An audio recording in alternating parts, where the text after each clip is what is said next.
If you have already watched this introductory information, you can skip ahead no more than 10 minutes. Hello, welcome. I am predicting that Vice President Kamala Harris will die in a plane crash in St. Louis due to a bird strike into Busch Stadium. In the area code 314, it will be a burning bush, as described in Exodus 3:14, on November 27, 2024. She will be replaced by Michelle Obama, and then Barack Obama will replace Michelle. I am predicting that former President Jimmy Carter will die on November 4th, and that his prophetic funeral, in which Trump will sit next to Obama, will be on November 8th. It is predicted that President Trump will die from a heart attack on January 1st, 2025. It is also predicted that Trump's heart attack will be triggered by a directed energy weapon that will target Trump through Bluetooth technology. The components inside the pointy thing that Trump took will facilitate this, and it is believed that when Barack Obama is sitting next to Trump at Jimmy Carter's funeral, Obama will obtain Trump's Bluetooth MAC address, which will be used to target Trump with a directed energy weapon. I am predicting that dirty bombs will explode in Manhattan, New York City, and there will be a large-scale evacuation on December 16th. I am predicting that Israel will bomb Iran on December 17th. Israel will nuke and completely destroy Damascus, Syria on December 26th, 2024. I am predicting that singer-songwriter Paul Simon will die on November 8th, 2024. It is predicted that after Kamala Harris's death in a plane crash, Joe Biden will appoint Michelle Obama as his vice president. On December 17th, the Democrat Party will use their electoral votes to make Michelle Obama the president-elect. It is predicted that on either December 22nd or 25th, Joe Biden will suffer a stroke. It is predicted that on December 26, 2024, Joe Biden will step down and Vice President Michelle Obama will become the 47th president. It is predicted that on December 26th, Michelle Obama will appoint Barack Obama as the 51st vice president. On January 12, 2025, Michelle Obama will step down and Barack Obama will become the 48th president. His public inauguration ceremony will be on January 20th, 2025. It is predicted that on April 20th, 2025, there will be an outbreak of monkeypox or Marburg disease or both. April 20th will be a symbolic beginning to a new pandemic. June 8th, 2025, the true Feast of Pentecost in the calendar that watches for new moons, will be the day of the resurrection rapture event. It is predicted that on June 9th, the day after the rapture, the key will open the bottomless pit and fallen angels will cross over into the earthly realm. June 9th will be a symbolic beginning to the fifth trumpet judgment that is described in Revelation chapter 9, when the demonic realm collides with the earthly realm. June 9th will be a symbolic beginning to demons pretending to be aliens, and it is possible that June 9th will be the day Pope Francis will announce that aliens have arrived and have made him the ambassador for the world. This will immediately give Pope Francis, the Antichrist, supreme power over governments of the world. At some point, there will be a massive Mary apparition that will deceive the masses, because all Mary apparitions in history have been demons pretending to be Mary. June 9th will be a symbolic beginning to a zombie pandemic and the masses becoming demonically possessed that will be facilitated through the thing, which is the mark of the Antichrist and 5G frequencies. June 9th will be a symbolic beginning to the coming genocide politicide in America. It is predicted that on August 6th, 2025, the historic barge that has been stuck on the rocks of the Niagara River for over 100 years will finally break free and crash over Niagara Falls. The reason for this is that Niagara Falls is Noah's flood symbolism, and the barge was involved in the most dramatic rescue in the history of Niagara Falls, symbolic of Noah's Ark.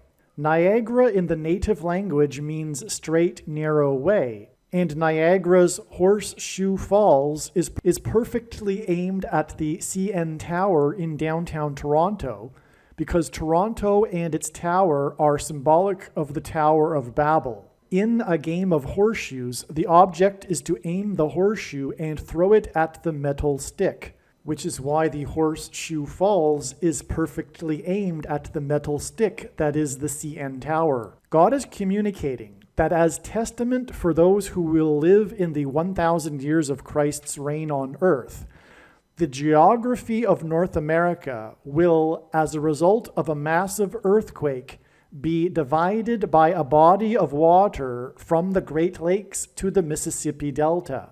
This destruction will be judgment on America and Canada for attempting to divide God's land, Israel. When this happens, the water in the Great Lakes will spill out over southern Ontario and Toronto. I am predicting that a solar flare will erupt on the surface of the sun and send a coronal mass ejection that will hit Earth on August 13th, 2025, which will knock out America's power grid and will lead to food shortages. The hit of the coronal mass ejection, predicted for August 13th, that will knock out the power grid will also knock many planes out of the sky. I am predicting that on August 23rd, 2025, there will be a catastrophic asteroid hit of Earth, which will trigger the eruption of Yellowstone volcano and will cause the volcano in the Canary Islands to collapse into the Atlantic Ocean and send a mega tsunami towards the east coast. The asteroid will also trigger a mega landslide on Hawaii Island that will trigger a mega tsunami that will hit the west coast. It will also trigger the collapse of the Hoover Dam, which will cause a water panic in California, and many other devastating earthquakes. The day of the Lord, the second coming of Lord Jesus Christ, Judgment Day, will be on the Day of Atonement, October 1st, 2025. The date that this video is posted proves that these predictions are being made ahead of time, as do these time-stamped emails and forensic notes PDF documents. If you are skeptical for some reason, please email me and I will forward these to you.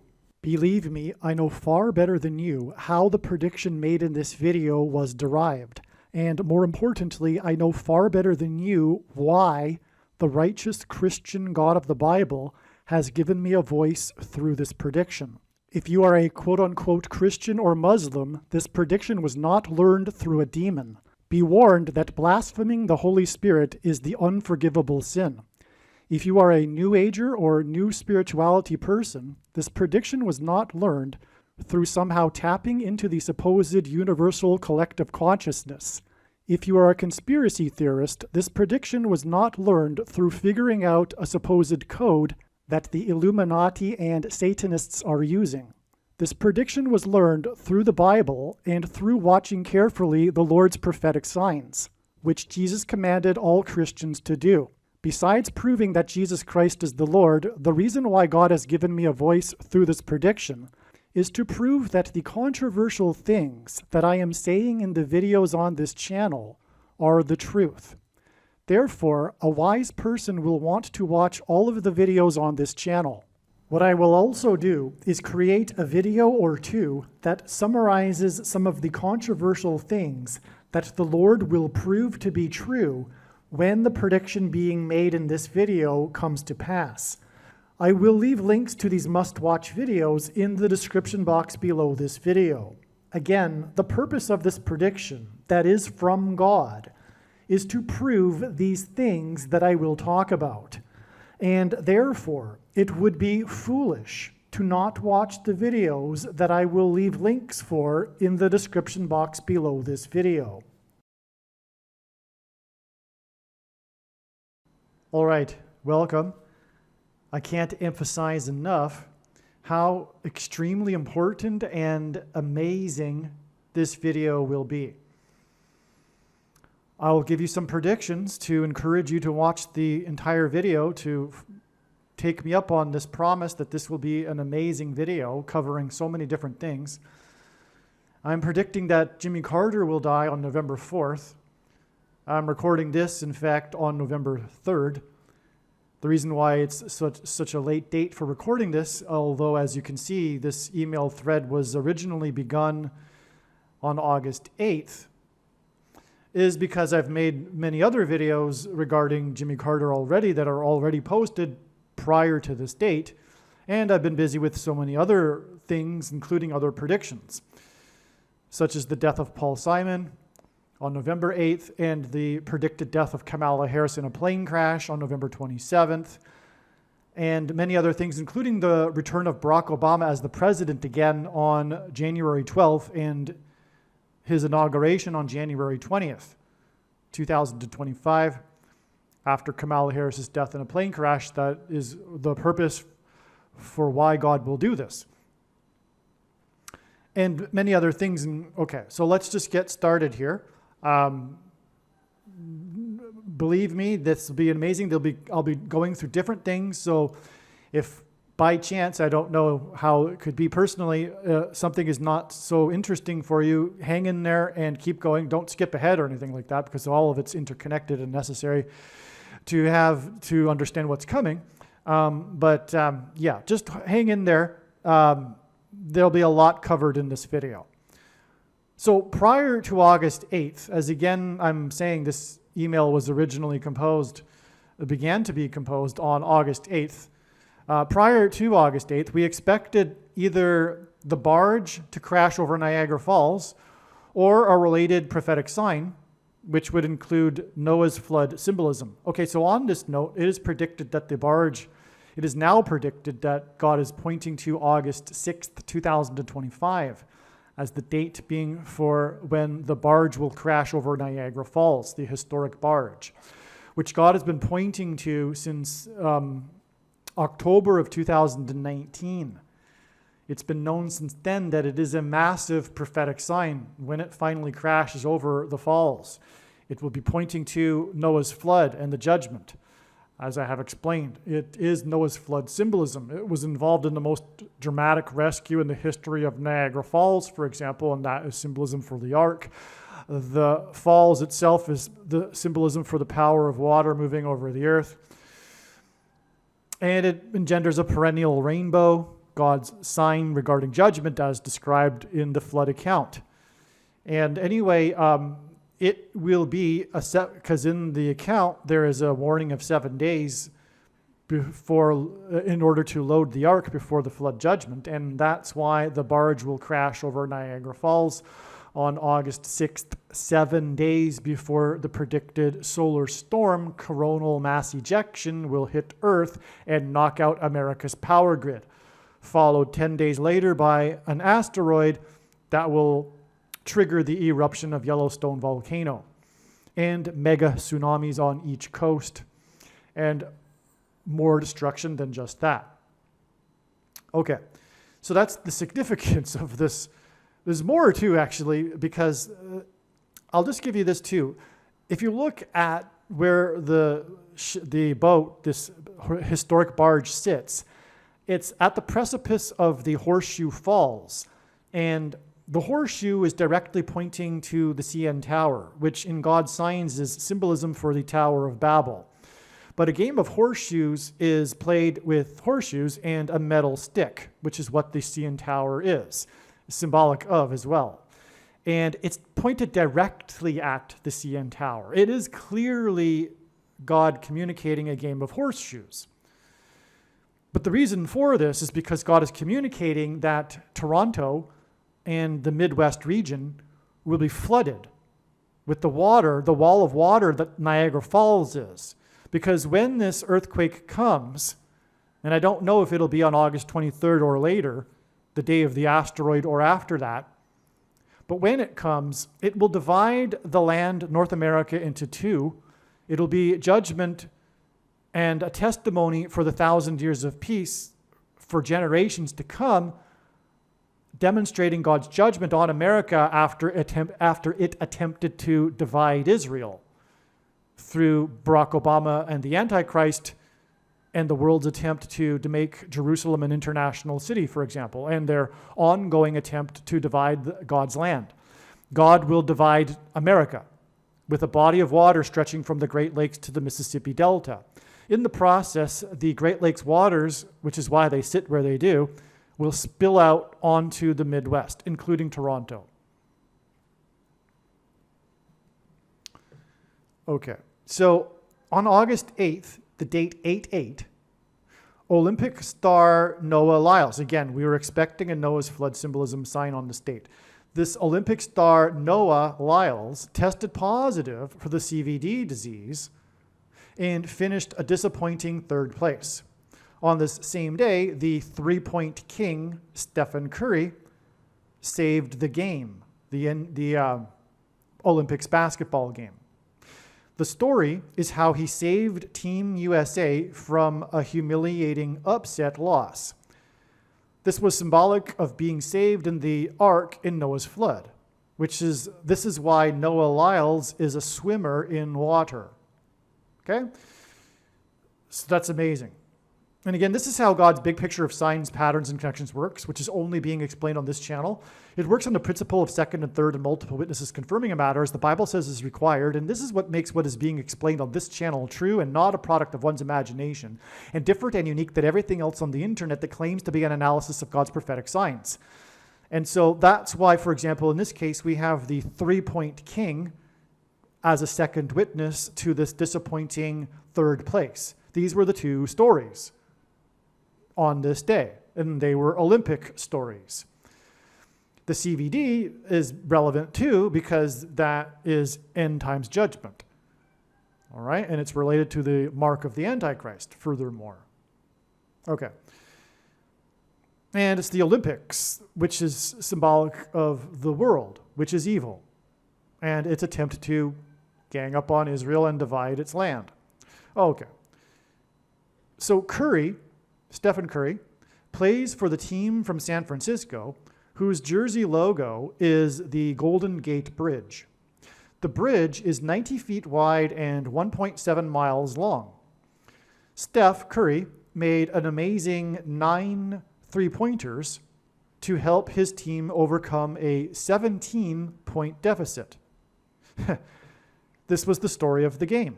That's amazing because, again, he is symbolic of this bridge that is 90 feet wide and 1.7 miles long. And in this game, he had 9 three-pointers, which helped him overcome the 17-point deficit. That was the story of the game, the 17-point deficit that he helped overcome. In God's signs, bridges are symbolic of fallen angels crossing over into the earthly realm. The prophetic sign that was the Golden Gate Bridge emanating eerie drone sounds on the same day that vehicle traffic on the bridge was shut down due to the Antichrist Black Lives Matter protest on the date 6/6, June 6th in 2020, was 50 months and 2 days, which is at 52, before Steph's game, okay? And God uses 52 because it is 2 times 26, and that hints at the 226th word in the Hebrew concordance, which is the word that means prophetic sign. In other words, this connection confirms it is a prophetic sign. We are connecting now the very prophetic day that the bridge sang. Well, it sang, it had been singing since the newly installed panels were installed on the bridge, but on this 6/6 date, the city officially recognized the issue with a tweet. And that was the same day that the bridge was shut down due to the spirit of Antichrist protest on that bridge. And again, well, there's more to it too. The wind was coming from the northwest, and in the Bible, in chapter 8 of the book of Daniel, the Antichrist comes from the northwest. And actually, what am I even saying? It would take an hour or more to explain the significance of that prophetic sign, and that's not even the point of this video. So let's get back on track here. Steph's game was a Golden Gate Bridge sign, okay? Because he plays for the team that is symbolized by the Golden Gate Bridge. And it is 29 days before Revelation 9:11 day. Now, the thing is that this is a big picture of signs, and more analysis has come to light. Revelation 9:11 day will actually be June 9th, 2025. All right? So,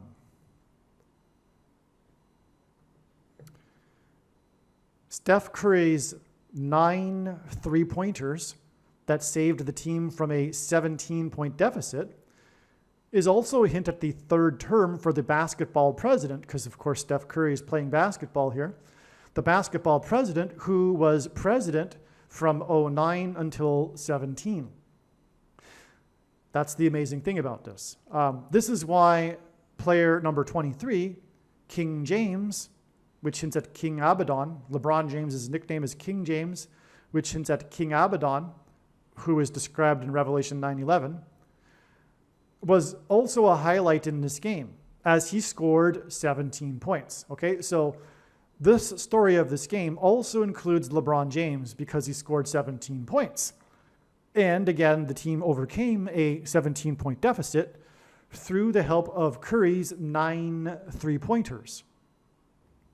Okay, if you don't know basketball, usually a basket is 2 points, but if you make a basket from a certain distance, it's 3 points. Now, Barack Obama, the basketball president, wore number 23 when he played basketball in high school. This is why the GOAT of basketball, one of the two GOATs, LeBron James, wears jersey number 23. And he is a sign in this game here, and so that's more confirmation that this, in fact, 9 3-pointers and 17-point deficit points to the president, the basketball president who wore number 23, who was president from 2009 until 2017.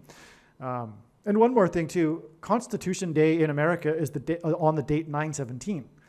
And that's because this president who was president from 2009 until 17 is the unconstitutional president. And furthermore, when he becomes president again, there will be a constitutional crisis. Part of this story of this game is the player for Team USA, Joel Embiid. I spelt his name wrong here, Embiid. And that may not be pronounced right. Who is being booed in France for not playing for France. And I salute that, by the way. If you have immigrated to the US and you are now an American, you are now an American and no longer a French citizen. So you should not be playing for France. Anyway, so he did the right thing. Congratulations to that guy. I like that guy. Embiid plays for Philadelphia. The team named 76ers, okay, and anyway, the 76th semi-prime number is 226, and like I just said, 226 hints at the word in the concordance that means prophetic sign. On this same day, okay, this is the point here, and again, God uses second and third witnesses to confirm a matter, all right, and Embiid is part of the story on this day because he was being booed in France because the Olympics was in France, and he wasn't playing for France. Okay? So on the same day, Philadelphia Eagles legend announced his retirement from the NFL. Okay, this is amazing because this guy is huge in God's prophetic signs. Okay? Player number 9, Nick Foles, which hints at the Nicolaitan doctrine and works that Jesus said he hates in the book of Revelation and is coming to make war with the sword of his mouth on those that teach and have the works that are a product of this doctrine. Played in the NFL for 11 seasons. That's amazing. So number 9, because we've known for years, right, long before he retired, that he was huge in God's signs, and then he retires after 11 seasons. Well, that's amazing because, of course, it hints at the big warning of judgment on 9/11.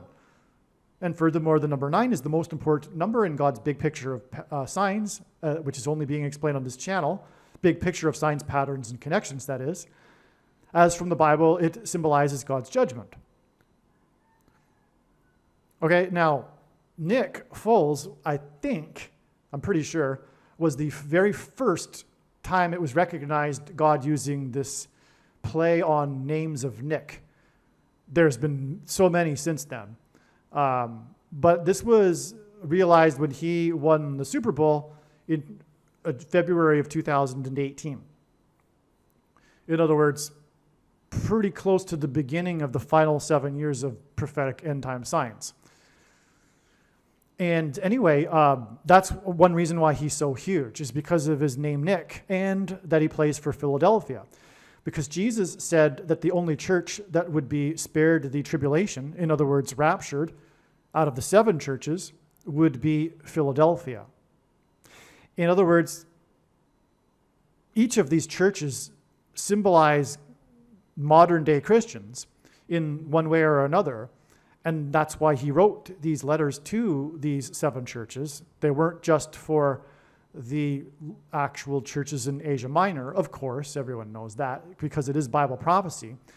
But one thing that the Nicolaitans will say is that the letters to these churches do not apply to them. And only to the supposed Christians that will be left behind after the rapture. Why in the world would they say such a crazy thing?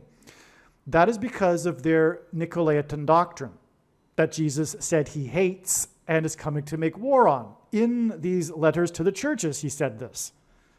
Why do they say this?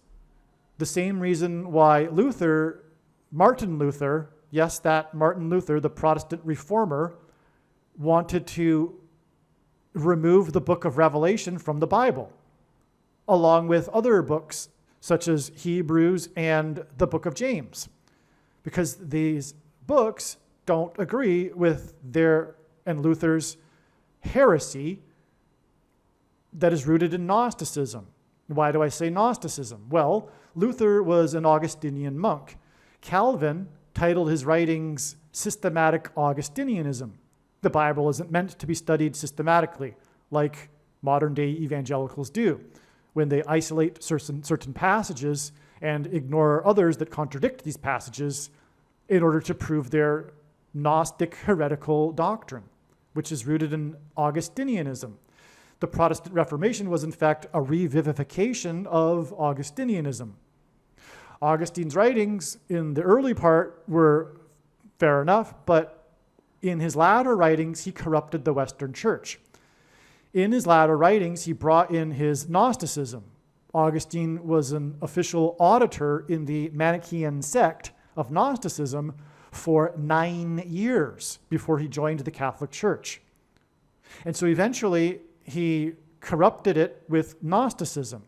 John called these Gnostics Antichrist. Today, these evangelicals and Protestants and Catholics are Gnostics, and John called them Antichrist. What is Gnosticism? Well, the word Gnosticism is Greek, which means knowledge.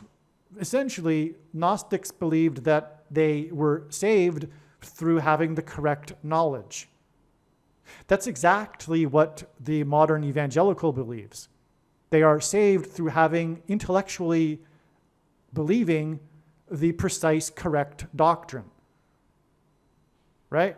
And that's funny in a way because only according to them, Calvinists will be saved. And, well, the vast majority of Calvinists are white males. So that's kind of interesting.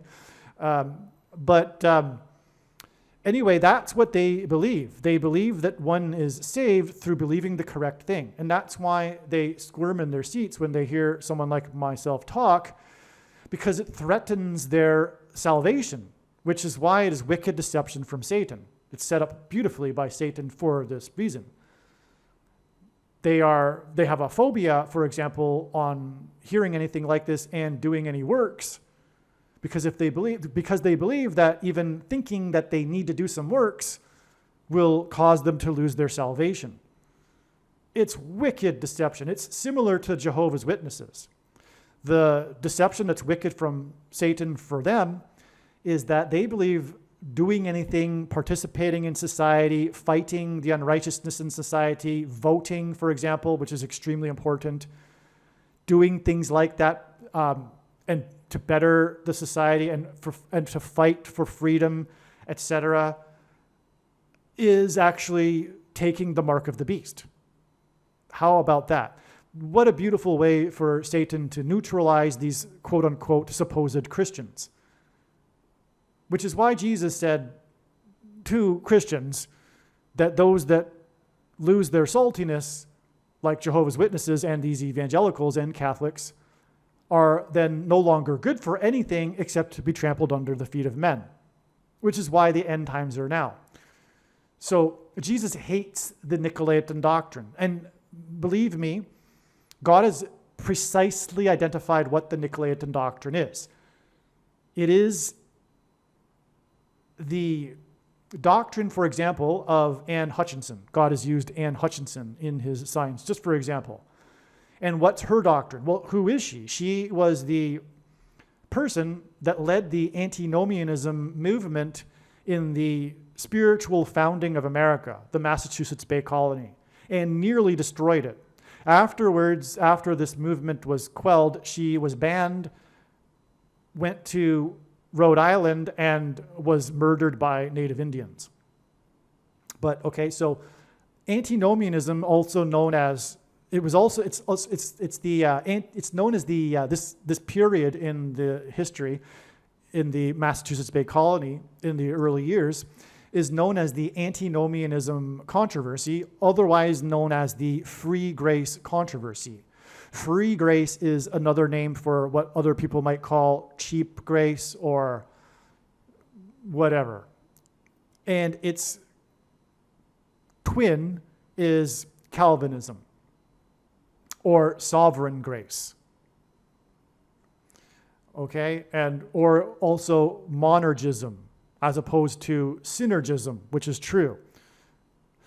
And so sovereign grace and free grace come in the packages of Calvinism and dispensationalism, and that's where these supposed Christians get their idea that the book of Revelation, and at least the letters to the churches, are not for them and for those who are left behind after the supposed new dispensation, after the supposed all quote-unquote Christians being raptured.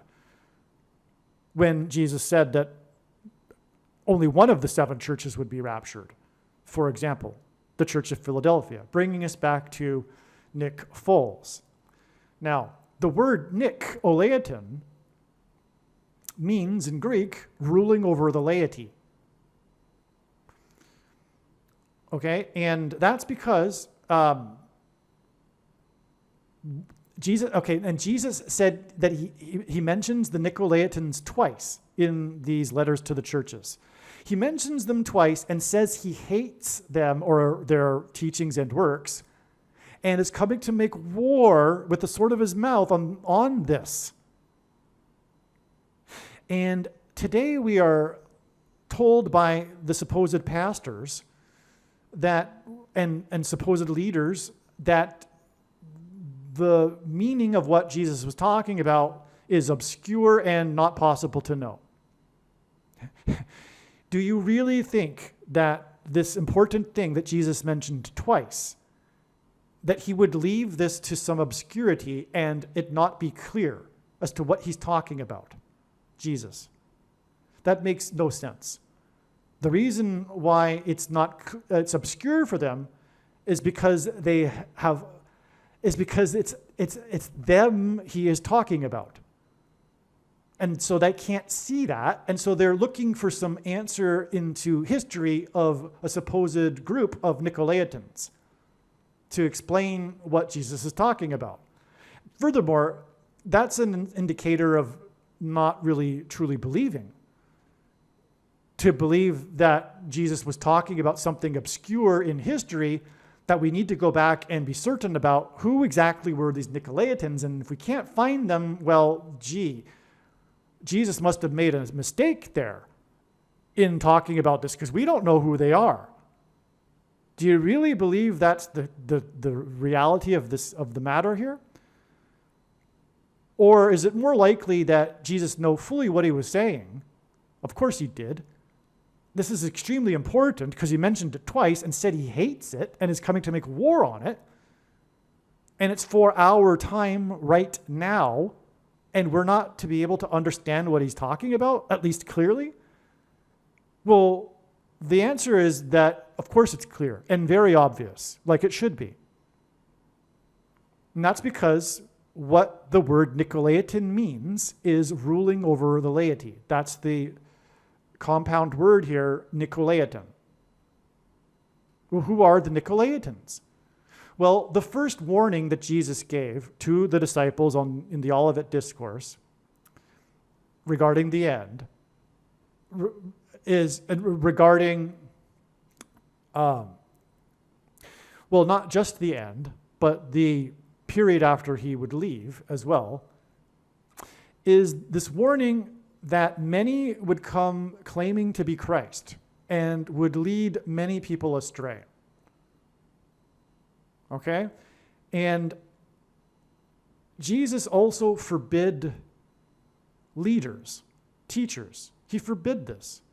He also forbid preaching for money. The writings, the passages of Paul that pastors use to claim to support their preaching for money and making a living off of preaching, they twist out of context and don't quote the verse before or after the passage, which would make it very clear that the only thing that Paul would be talking about is possibly preaching for food, getting some food as they would travel around like missionaries, preaching, not sitting in a building and preaching to the same people every week and preaching for money. That's not what Paul was talking about. But he's not. But if you read it correctly, it's talking about food, not money. Okay?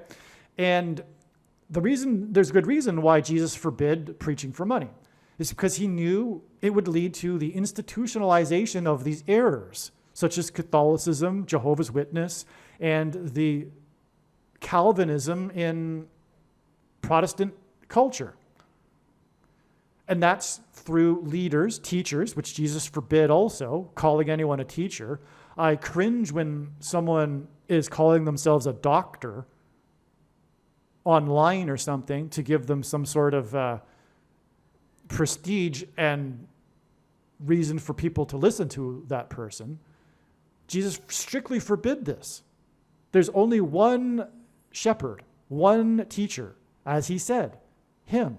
And as John said, for example, you do not need anyone to teach you, as you know. That's what John said. As you know, you have no need for a teacher. You have the Holy Spirit. That's what John said. We have the Holy Spirit and the Scripture. We do not need teachers, and Jesus forbid it. The passages of Paul, so the passages of Peter, John, and James support the teachings of Jesus regarding not having teachers. And some of the writings of Paul support it as well. And then there is, for example, the book of Timothy, which was one of Paul's latter writings. And it's speculated that he likely became frustrated with the churches and decided, we're just going to have some teachers to lead them or something. So it's going to be up to you to decide whether, if, in fact, the Bible is inerrant, without any errors, which isn't true. Okay, so Paul was misguided there. That's all, because his teachings contradict the other teachings. Okay, and well, I'll give you another example of Paul's writing. Paul said, when someone speaks in an assembly, when someone is speaking and someone else is inspired to say a word, let the person who is speaking be silent while the other person says what he wants to say. When have you ever seen that in a church? If, like a modern church, to use that word church. If someone were to do that today, they would be quickly escorted out of the building and probably asked never to return. That's because these so-called pastors have a monopoly on information. They are dictators. No different than socialist dictators, political dictators. They suppress, they censor information. They, in effect, cut off the body of Christ. For example, I couldn't go into a church and start talking about what God is doing in his prophetic science. They cut off the body of church, and they are the only ones. Now, what does this produce? Well, what do socialist systems produce? An immature citizenry that becomes dependent on the state. Well, that's the same thing that happens in a church. When they get spoon-fed week after week and they rely on their teachers, they become dependent on their teachers instead of discerning what is really going on. And that's why for example, the vast majority of quote-unquote Christians followed their supposed so-called teachers, pastors and priests and bishops and popes and reverends, and took the mark of the Antichrist. It was judgment for the Nicolaitans. And the Nicolaitans aren't only the teachers, but the sycophant followers of these teachers. And that's why they took the mark of the Antichrist, the thing, trusting their teacher to tell them if it was the mark of the Antichrist. And because they didn't tell them that it was, therefore it wasn't. But it was. In its current form, it did not need an additional something to go with it, such as an additional technology or false form of religious worship. In fact, the wise person will recognize there was, in fact, false religious worship going along with it. And also a supposed new age of dispensation after supposedly all quote-unquote Christians will be raptured. And like I said, the reason why the vast majority of Christians have already taken the mark of the Antichrist is, in fact, it is judgment for this particular doctrine, dispensationalism. And saying that these books that Jesus wrote letters to, these letters that Jesus wrote to these churches don't apply to them. Because why? They talk about works. They talk about being judged according to their works. But that doesn't jive with their grace theology, their Calvinism, their twisting of the writings of Paul, the last warning from Peter, the twisting of the writings of Paul to their own destruction, as Peter warned. These people, they interpret the teachings of Jesus through the writings of Paul instead of the other way around. And Jesus' final or first warning was to beware of those that would be claiming to be Christ and lead many people astray.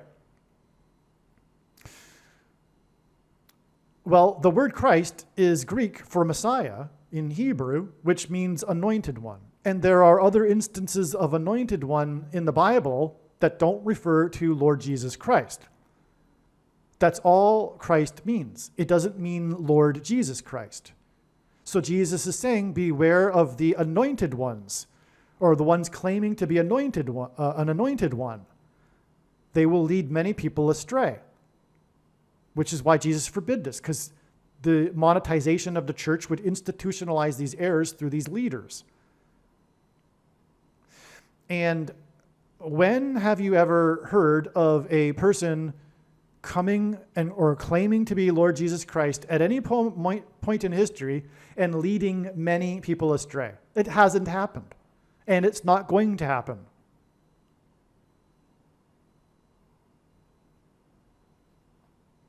There's not going to be many people claiming to be Lord Jesus Christ leading many people astray. When that happens, people recognize that that person is in poor mental health. Jesus wasn't talking about people claiming to be him. He was talking about people that would claim to be anointed. Pastors, priests, reverends, bishops, popes. The reason why the Pope is the Antichrist is he is the epitome of Nicolaitanism. Catholicism is the epitome of Nicolaitanism. But that's not to say that the format of assembling that evangelicals participate in isn't directly inherited from Catholicism, because it is. It's just the same thing, just repackaged. They sit in rows for 45 minutes to an hour and listen to someone on stage perform. The alpha male gets up on stage and performs for a while and then gets paid for his performance. Meanwhile, no one can say anything as to what he is saying. Anyway,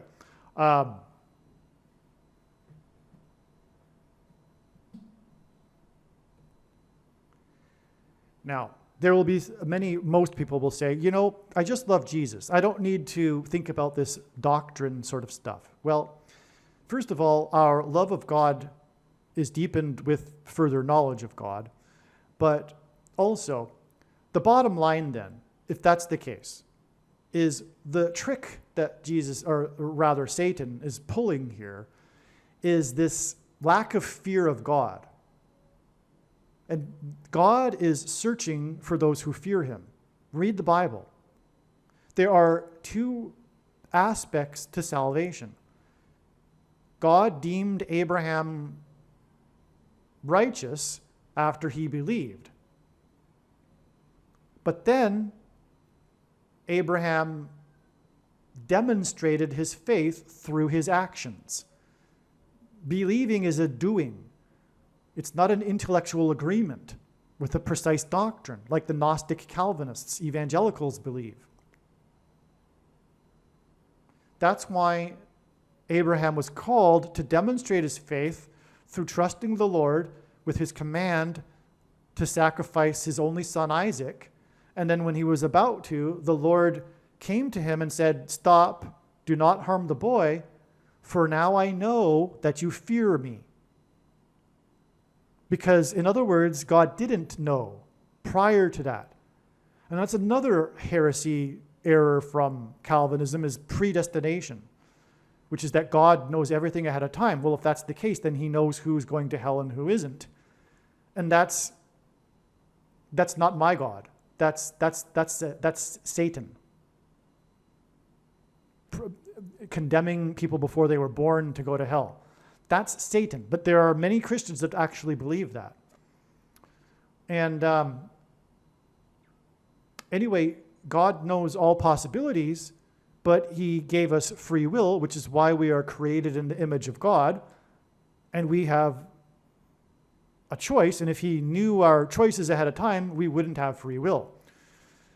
And so that's why God said to Abraham, "Now I know that you fear me." Furthermore, Abraham didn't really know either until he lived his faith out, which is why it's beautiful.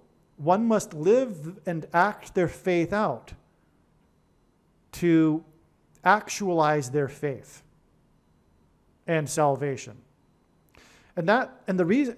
So the fact that the vast majority of quote-unquote Christians today, because of their doctrine, do not fear God, and that being the root of the corruption in America today, is this level of lack of fear of God, unprecedented in American history in general, but including among Christians, which is why they are no longer good for anything, because they've lost their saltiness. This lack of fear of God is the product of this bad tree that is their doctrine. They do not fear God. But the Bible says the fear of God is a blessing, and that God cherishes those who fear him.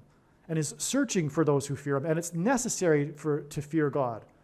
And it is necessary to live out your faith as if you fear God. Abraham feared God when he took his son Isaac up onto the mountain.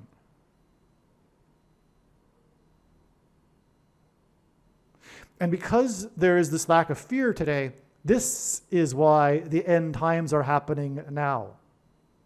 It is for the purpose of God bringing about his harvest of people who will finally stand up and demonstrate their faith through fear of the Lord. It's because of the lack of fear of the Lord that the Lord is going to bring extreme fear upon America. And in the process, there will be those who will stand up and face that fear and act in spite of the fear, with courage. God is looking for the courageous fighter, the opposite of the Jehovah's Witness that will do nothing because they believe it's taking the mark of the Antichrist. It's the opposite of the Calvinist that says believing they need to do anything is in fact jeopardizing their salvation. Jesus hates the Nicolaitans. And he's coming to make war with them and their teachings and their works, or their lack of works. And so, everything that I have just said will be proven when the prediction comes to pass. Believe me, I know far better than you the reason for this prediction that is from God. It is to prove everything that I have just said. And on that note, we should get back to the video here. But I needed to say this because this is the big, important Nick Foles sign. And like I said, Nick Foles was like the first Nicolaitan sign that I became aware of.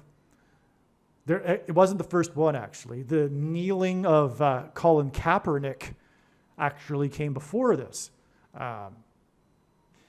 His kneeling, by the way, was on September 1st, 2016, the first time he kneeled, playing for San Francisco.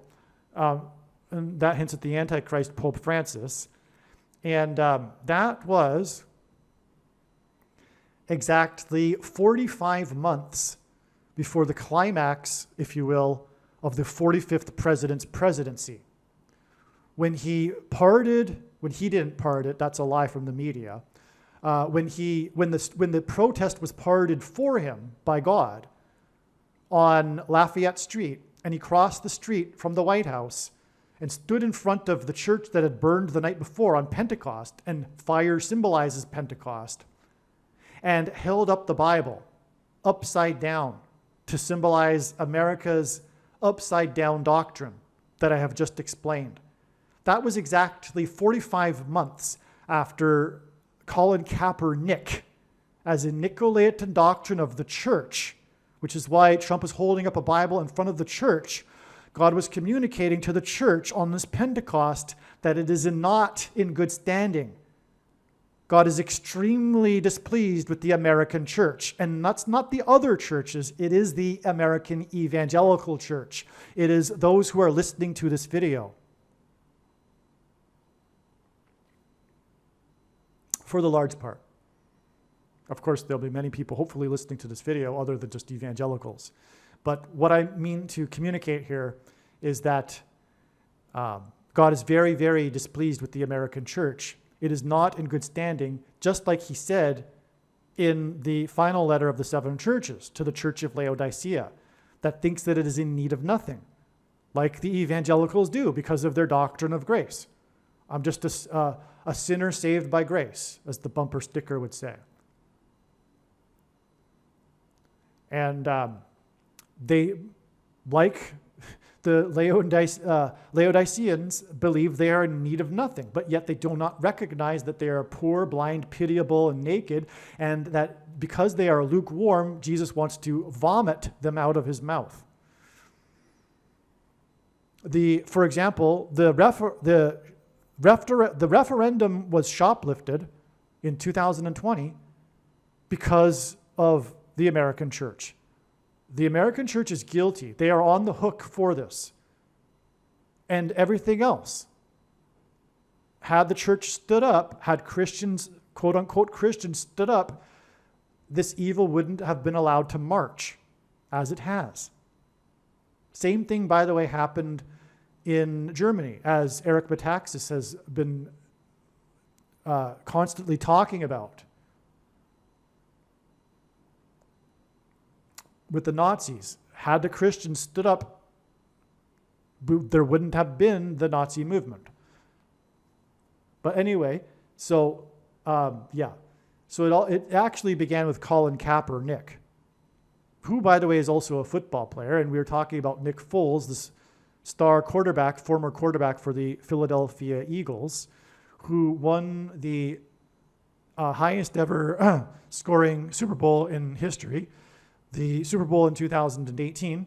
By the way, the 52nd Super Bowl, and I think I already explained how the number 52 symbolizes 2 times 26, which ends at the 226th word in the Hebrew Concordance, which means prophetic sign.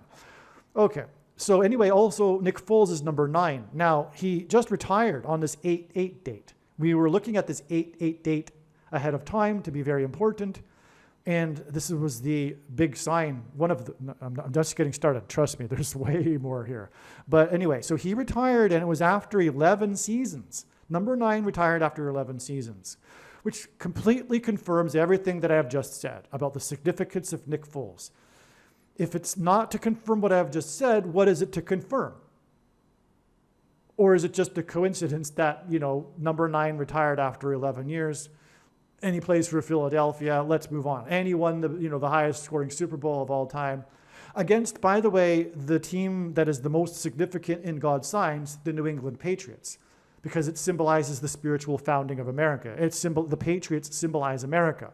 This was Nick Foles' win against Tom Brady and the Patriots in Super Bowl 52. There's lots more to say about that Super Bowl, but we need to get back on to the subject of this video.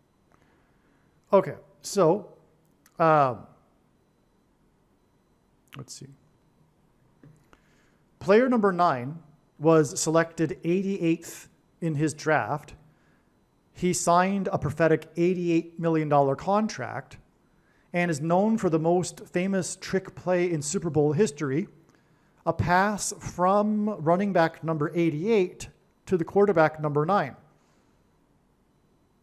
This was Super Bowl 52, which further confirms the 50 months and 2 days connection to 8-8. Again, it was 50 months and 2 days from the Golden Gate Bridge singing to the player from or representing the Golden Gate Bridge team, his game for America. And the Golden Gate Bridge, furthermore, is the gateway to the West. In the Bible, judgment begins symbolically at the gates, or the gate, and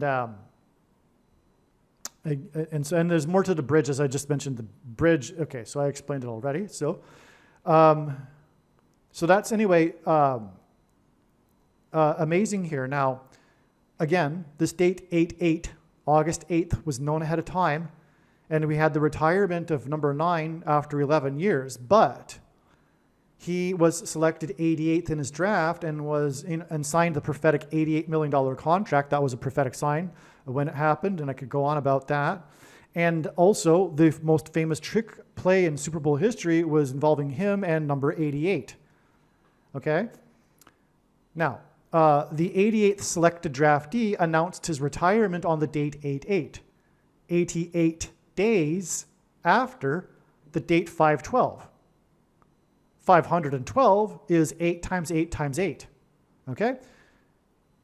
So that's amazing. Now, that was one of the reasons why the date 8-8 was known, because it was 8 times 8 times 8 days after this prophetic date, 512, which ends at 512, 8 times 8 times 8. 88 days before the date 8-8. And then we had this player who really symbolizes the number 88 be a prophetic sign. Okay.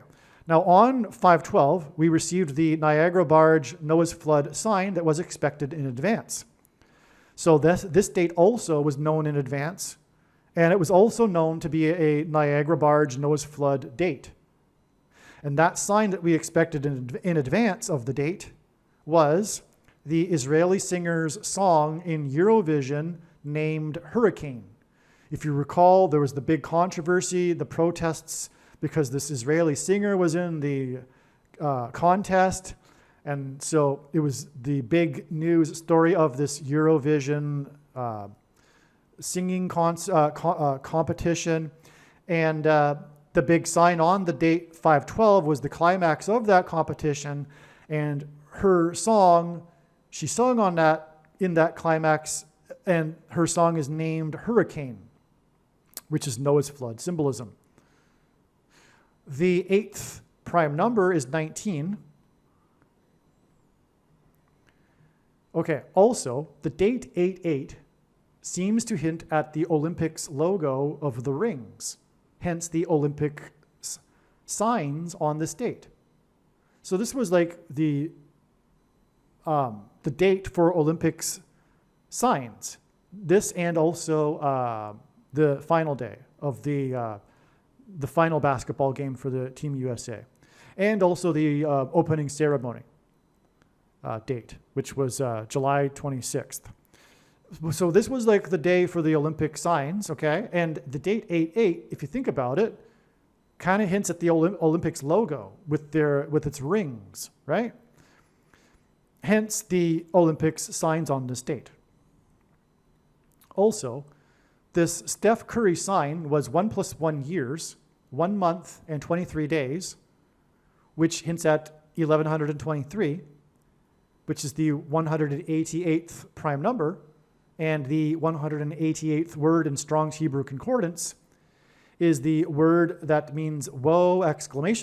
Used in the Bible in the context of extreme judgment from God. Okay, this Steph Curry sign was 1 + 1 years and 1 month and 23 days after he and his team that symbolized the Golden Gate Bridge won the NBA championship, and Curry received MVP recognition. Their win was 40 days, which is Noah's flood symbolism, because the waters increased for 40 days, before the flooding at the Gateway Arch, as in the Golden Gate Bridge in St. Louis, and rescues by boat. Okay, more Noah's flood symbolism. This win at the Olympics is a 7-day warning.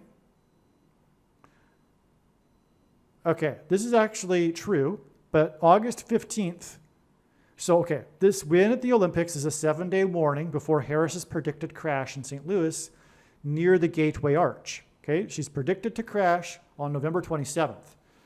Now, this originally was written back in early August, and it was believed that her crash would be on August 15th for very good reason, because God was pointing to that date.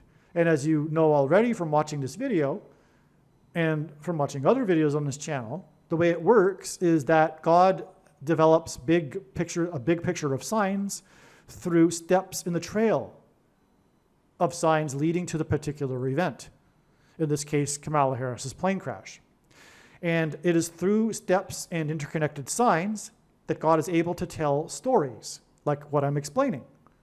It would be one thing to have God tap someone on the shoulder and say, tell the world that this is going to happen on such and such date. And that would essentially give us nothing. It is only through God's interconnected signs, big picture of signs, that God is able to tell these stories, like I'm telling, in order to communicate extremely important knowledge and information that everyone needs to know, which is why you need to watch this video. And the wise person actually, when the prediction comes to pass, will recognize that they need to watch every minute of every video on this channel. All right, and so,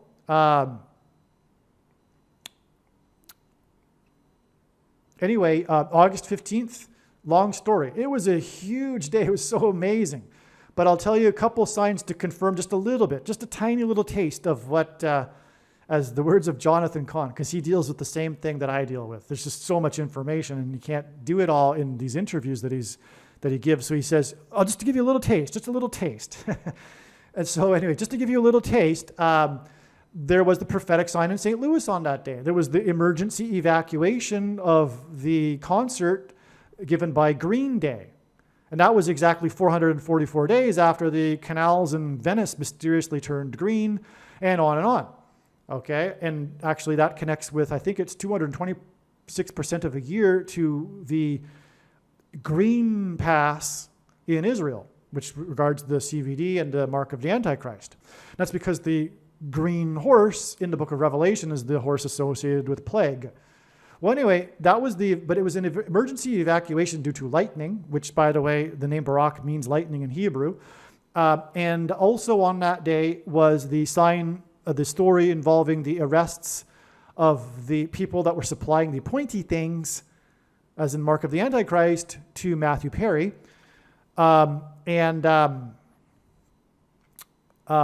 Perry, the word Perry, comes from ancient Welsh, which means Ap Harry, son of Harry, which hints at Kamala Harris. Anyway, that was just scratching the surface of how all of this was, relevant to August 15th being a date for Harris. It was also a date for other things too. There was so much going on, as I just alluded to. And so anyway, August 15th was correct. This 7 days warning, symbolism from Noah's flood in the Bible, is correct. From the Olympics water sign here, again with the swimmer Noah and the connections now I've just explained from Steph Curry to the Golden Gate Bridge team winning the NBA championship, and the Noah's flood symbolism connections to that championship win further confirms this 7 days warning, or rather 7 days from August 8th to August 15th. For the predicted death of Kamala Harris in a plane crash in St. Louis near the Gateway Arch. The Golden Gate Bridge is the gateway to the west. Additionally, their win on June 16th, 2022 was 53 days. Okay, now that's relevant because God is embedded in the number 53. The reciprocal, 1 divided by 53, equals 0.0188. And I just explained that God uses this number 188 frequently to hint at woe, exclamation mark, regarding judgment. Okay, so their win was 53 days before the flooding in Joshua Tree National Park that caused the closure of the park, but also reopened the drought-stricken 49 Palms Trail that was closed due to water access for bighorn sheep. Okay, so Joshua in the Bible led the Israelites and they blew trumpets, okay, before the walls of security collapsed. So that's why, and those trumpets would have been bighorn sheep's horns.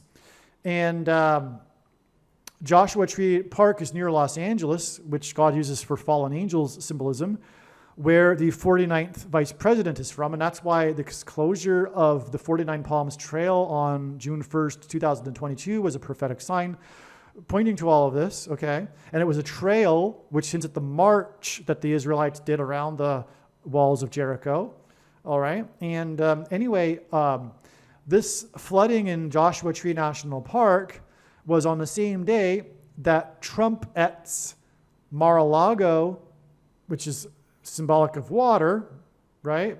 Lago being Italian for water.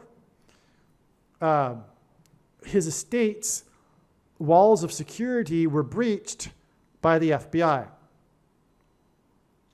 Okay, so again, Joshua Tree National Park is symbolic of the walls of security being breached of Jericho in the book of Joshua, and the walls of security of Trump's estate, the perimeter of security, the walls, were breached by the FBI on the same day as the flooding in Joshua Tree National Park. And that's why these two events coincided on the same date, which was the date 8/8 in 2022.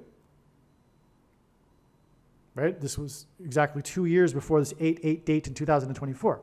Okay, so this date 8/8 in 2022 was exactly 69 months after Trump's election victory on the date 11/8, which hints at 11 times 8 equals 88.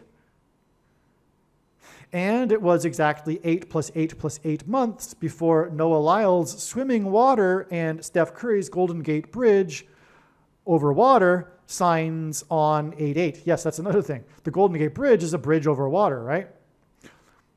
Okay. Okay, so anyway, this is all amazing. 69 months is relevant, by the way, because of the most central prophecy in the Bible regarding the period of the end times and the Antichrist following a period of 69 weeks, which is symbolism. But anyway, that's the number of a period of time, and that's why the 69 months connection here between Trump's election and the raid of his estate on the day of the flooding in Joshua Tree National Park. Because Trump, his election campaign and his presidency were synonymous with his border wall of security. Hence why his border wall of security was breached at his estate on the same day as the Joshua Tree National Park was flooded, because it was in the book of Joshua that the walls of security were breached of Jericho when the Israelites took Jericho. On 8/8, the 88th selected draftee retired, and we expected Noah's flood symbolism signs, as 8/8 was 88 days after hurricane, the song, on the date that hinted at 8 times 8 times 8, and it was also 8 plus 8 plus 8 months after the flooding in Joshua Tree National Park. On 8/8, prophetic Hurricane Debbie, that is the fourth storm of the season that killed 4 people in Florida and caused the cancellation of 4 times 400 flights, and hinted at Judges chapter 4, because of Debbie and Barak in Judges chapter 4, made landfall for a second time and hit the 4th plus 4th state, as in the second presidency for the 44th president, the 8th state. All right? On the date 8/8, this hurricane hit the 8th state. But as I just explained, there's much more to that, and I didn't explain anything. There's way more to this, but yeah, I mean, for example, this is where Jimmy Carter resides, the 4th state. Well, sorry. Hurricane Debbie first hit Florida and then the 4th state, then went into the Atlantic, and then 4 days later hit the 8th state, South Carolina. Okay. But that's amazing, because when it came back for a second time and hit the 8th state, it was on the date 8/8. It's amazing. The Greek name for Jesus is equal to 888 in Greek gematria.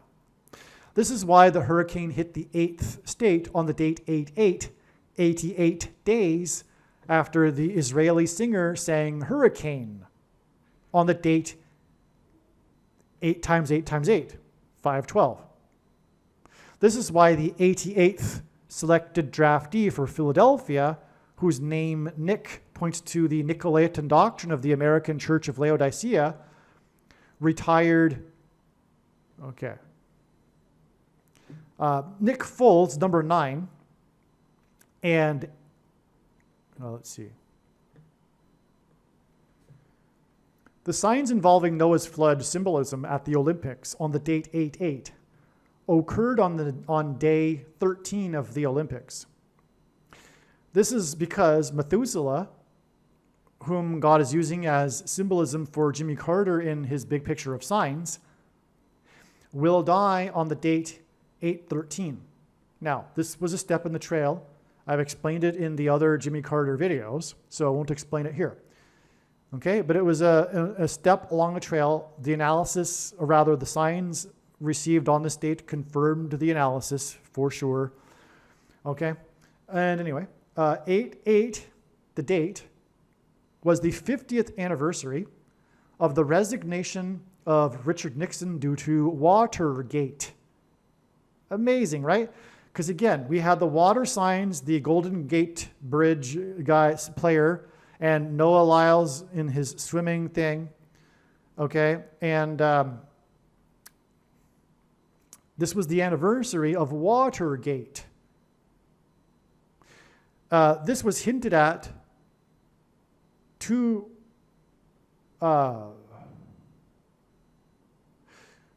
it's probably days. Yes, this was hinted at 2 days prior. Okay, yes, that's right. It was on August 6th that Harris announced walls. Okay?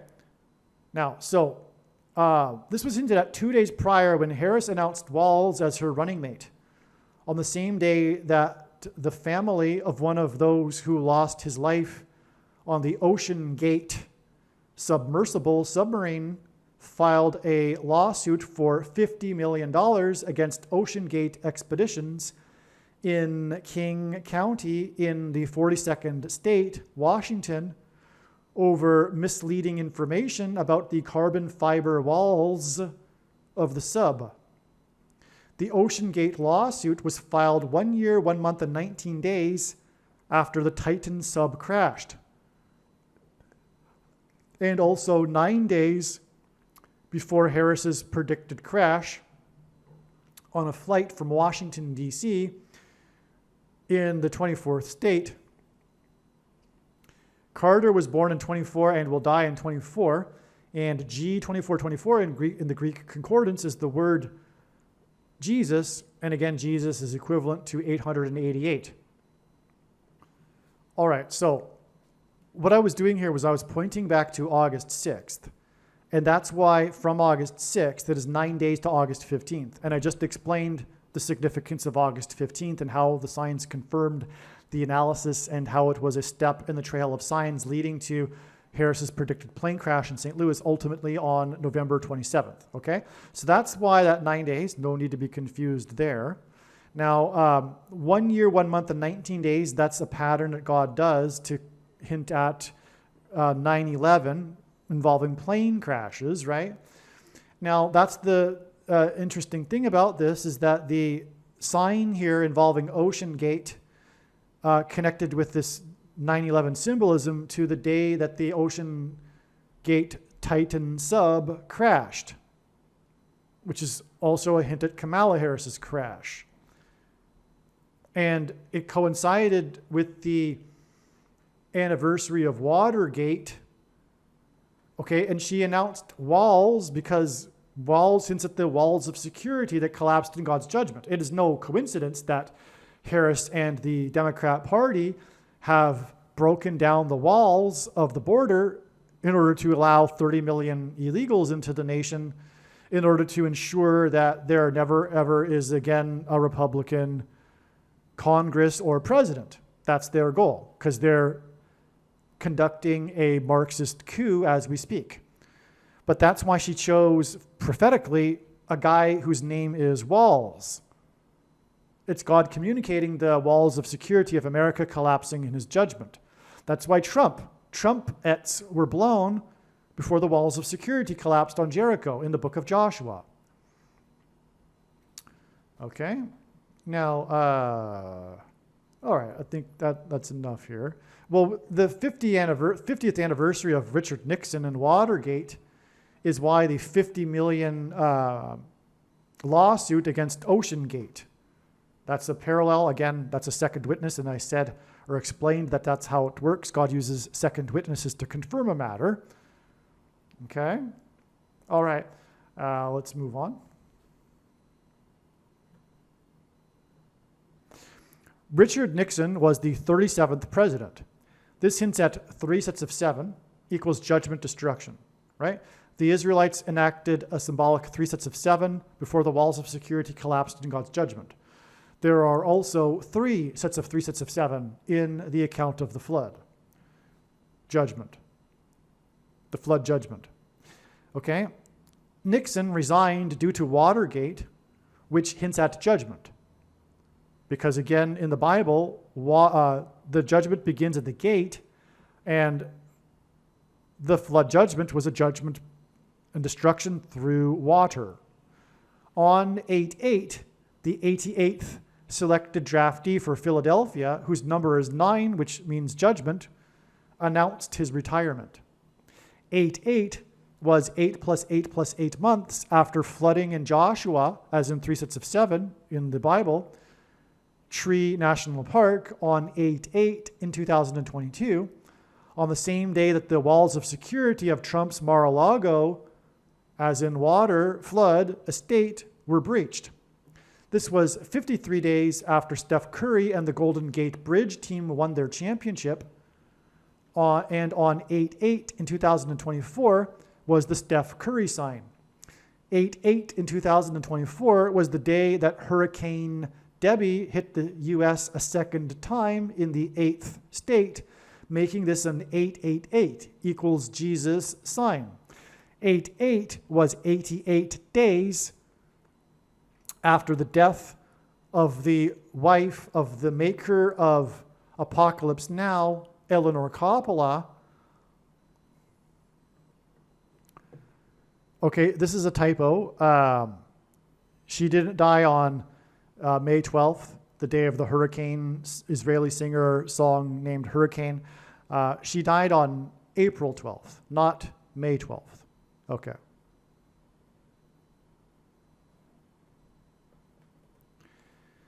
Eight was the 50th anniversary of the resignation of the 37th president, who won the presidency after running for a second time. 8/8 was 2 days after Harris announced walls, as in 3 sets of 7, and Ocean Gate, as in the flood, was sued for $50 million. Okay. In the account of the flood, there was a 7 days warning. 8/8 contained a lot of flood symbolism. 7 days later, on August 15th, was the Apocalypse Now sign. Matthew Perry, from Welsh for Ap Harry, sign, and the death of Perry Kurtz. Kurtz hints at Antichrist curse. Perry Kurtz was in episode 6 of the 8th season. He was a contestant Perry Kurtz was a contestant in the 6th episode of the 8th season of America's Got Talent show, and this hints at the 6th and 8th kings in the prophecy in the book of Revelation, which identify in the secondary fulfillment Barack Obama as the Antichrist, hence the Antichrist curse. Also, 68 is equivalent to Barack Obama, the name, in simple English gematria. A equals 1, B equals 2, C equals 3.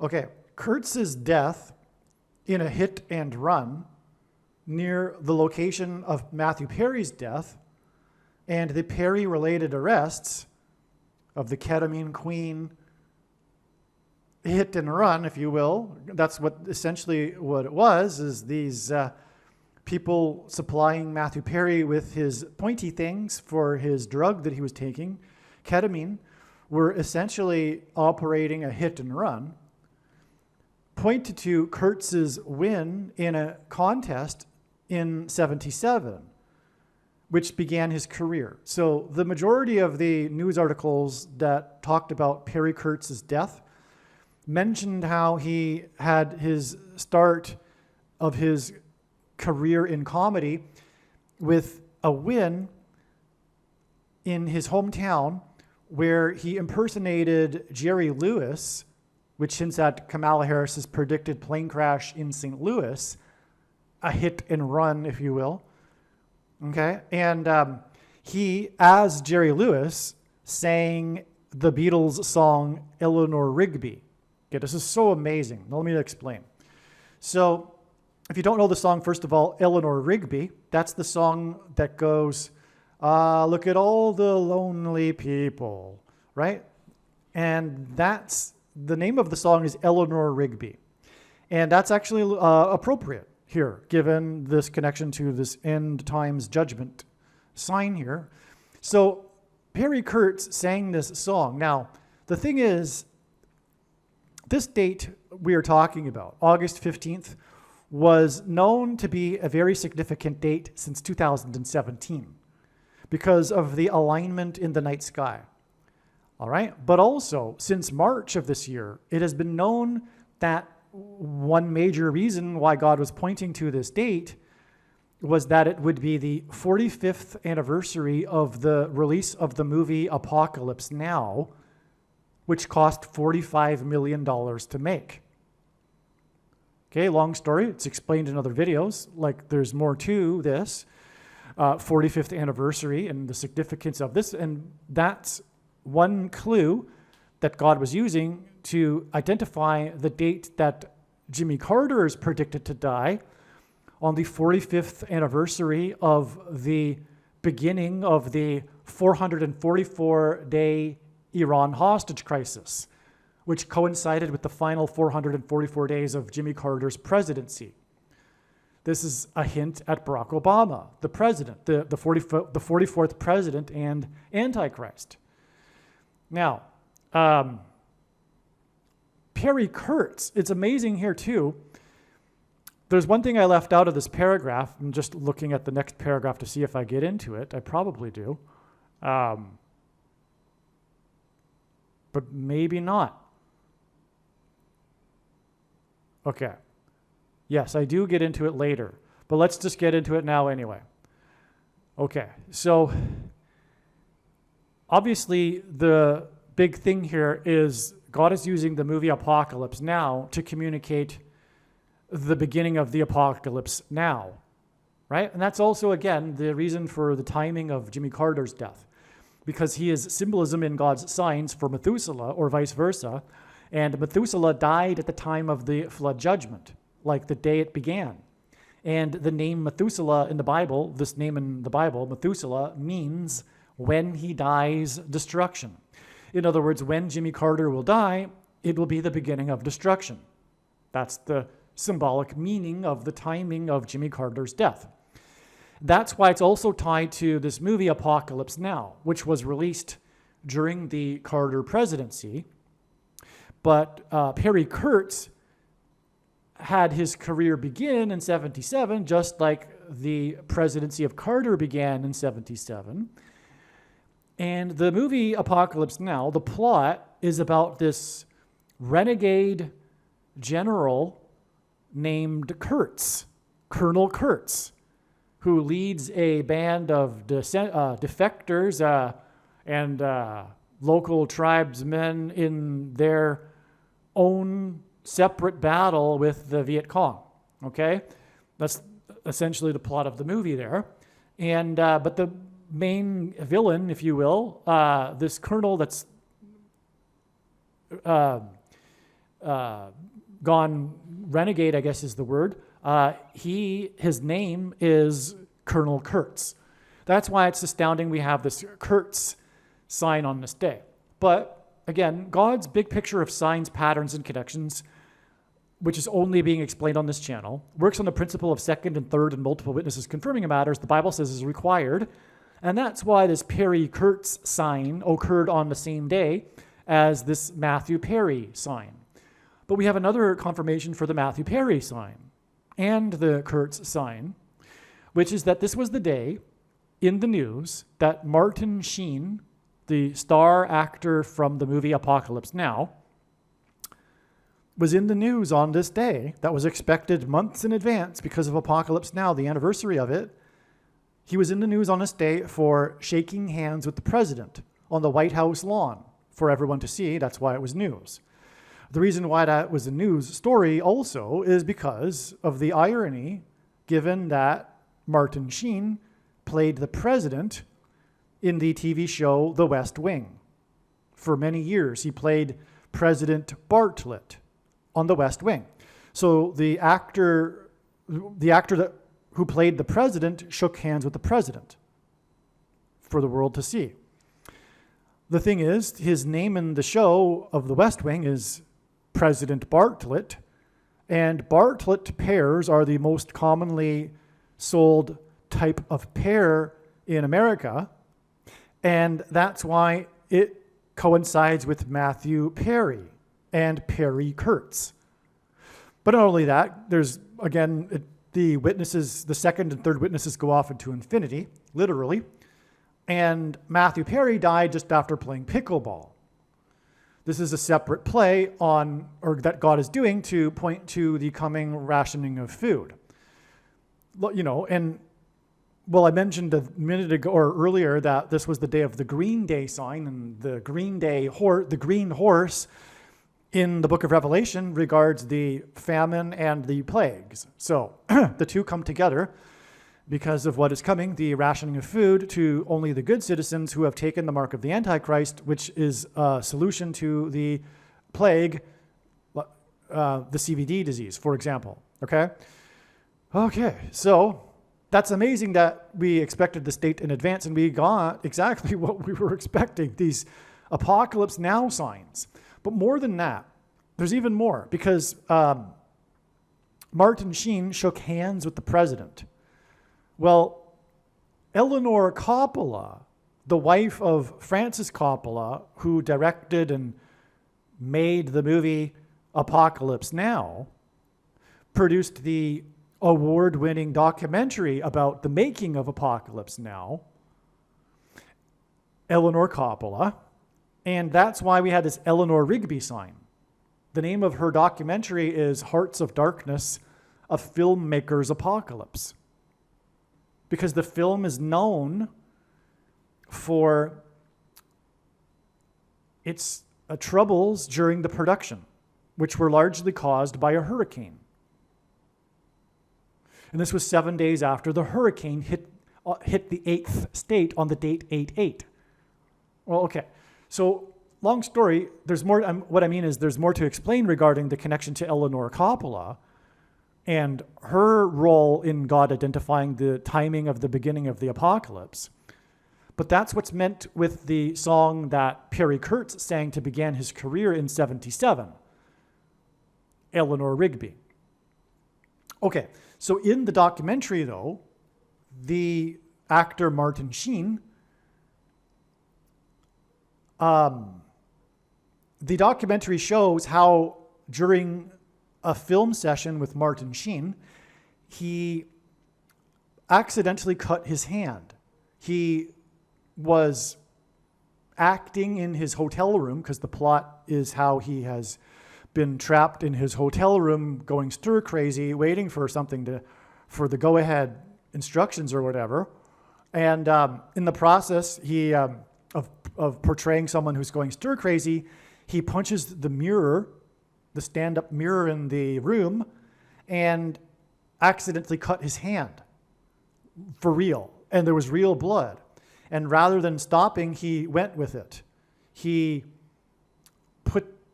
kept going. He improvised the scene and went with the blood and put it all over his body and all over the hotel room. All right? And so this is a very famous, iconic scene from the movie.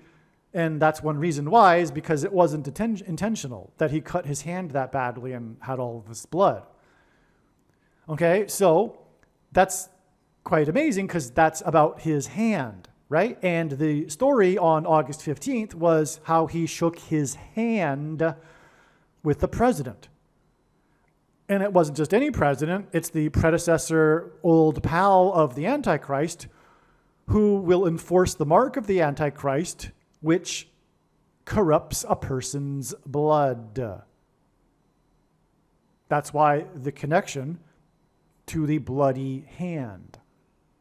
Furthermore, the mark of the Antichrist is said in Bible prophecy to involve a person's hand. Of course, it is just symbolism for those that don't know that. It's symbolism for one's deeds. When, for example, taking the mark of the Antichrist. The forehead, by the way, if those who know what I'm talking about, is also symbolism, and it is symbolism for one's thoughts.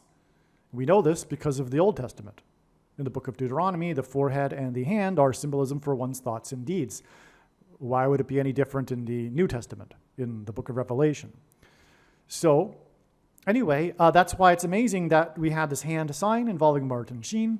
Okay, so you got the background there. That's what's going on here. And again, App Perry is relevant too. We are talking about the coming crash of Kamala Harris, and Perry is Welch for App Harry, son of Harry. All right. Okay, so 8-8, back to the date 8-8, was the 50th anniversary of the resignation of the 37th president due to Watergate, and it was 88 days after the death. Okay, now it's in typo again, like I mentioned earlier. She didn't die on May 12th. She died on April 12th. Okay, well, anyway, 8-8 was 50 days before.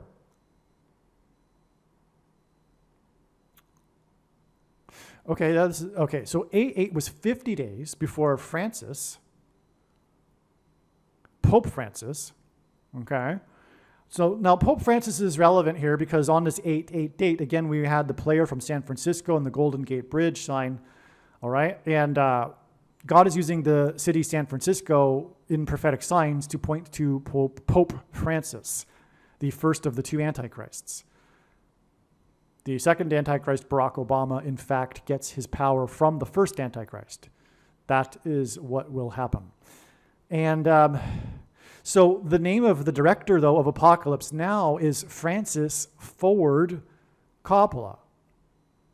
Ford is relevant because God is using the name Ford as in Gerald Ford, who replaced Richard Nixon after he resigned, and Harrison Ford, who is known for his aviation mishaps because of the coming aviation mishap of Kamala Harris. But also Ford, because President Ford was the only president to never have been elected vice president or president, just like Barack Obama will become the president again after not being elected or vice president or president, and this will be due to a aviation disaster, hence the name Harrison Ford. Okay. So we got Francis Ford Coppola, right? And that movie, his new movie, was picked up by Lionsgate, okay? And it bombed at the box office on the date September 27th, which hints at the most symbolic verse in Bible prophecy regarding the end times and the period of the Antichrist, Daniel 9:27. And that prophecy, by the way, definitely identifies Pope Francis as the Antichrist, without a doubt. And everyone, absolutely everyone that thinks or claims to be interested in Bible prophecy should know this very basic thing. Okay? The prophecy says that the coming ruler, prince, will be of the people that will destroy the city and the sanctuary. And that destruction of the city and the sanctuary, as the prophecy said, follows the crucifixion of Christ. Okay, so who destroyed the city and the sanctuary after the crucifixion of Christ? That was the Romans. And who are popes? Popes are descendant of ancient Rome. And furthermore, the emperors of Rome. The first pope was an emperor. Okay, so that's why the Antichrist is of the people who will destroy the city and the sanctuary. That's that verse that's Daniel 9:26, that comes between the crucifixion of Christ and the last verse about the Antichrist. It's identifying the Antichrist. It's very clear. He's the prince who will come. And that prince who will come will be of the people that destroy the city and the sanctuary, the Romans. Okay, and then in the next verse, you've got to talk about the prince who has come in the end, after the period of 2,000 years of desolations, as the prophecy says. It's very clear, right? This knowledge was known prior to our current time. There wouldn't have been a Reformation without this sort of knowledge that the Pope is the Antichrist. But we've conveniently lost this knowledge because of poor doctrine in the Protestant and evangelical church that is just in time for the rise of the Antichrist, the Pope, in order to fool people. Because the people 100 years ago wouldn't be fooled like people today would be because of the deception regarding the identity of the Pope being the Antichrist. It's very obvious. Another thing, too, the chapter before that, in chapter 8, book of Daniel, says that the Antichrist will come from the northwest. Well, directly exactly due northwest of Jerusalem is Rome. Okay. So, now,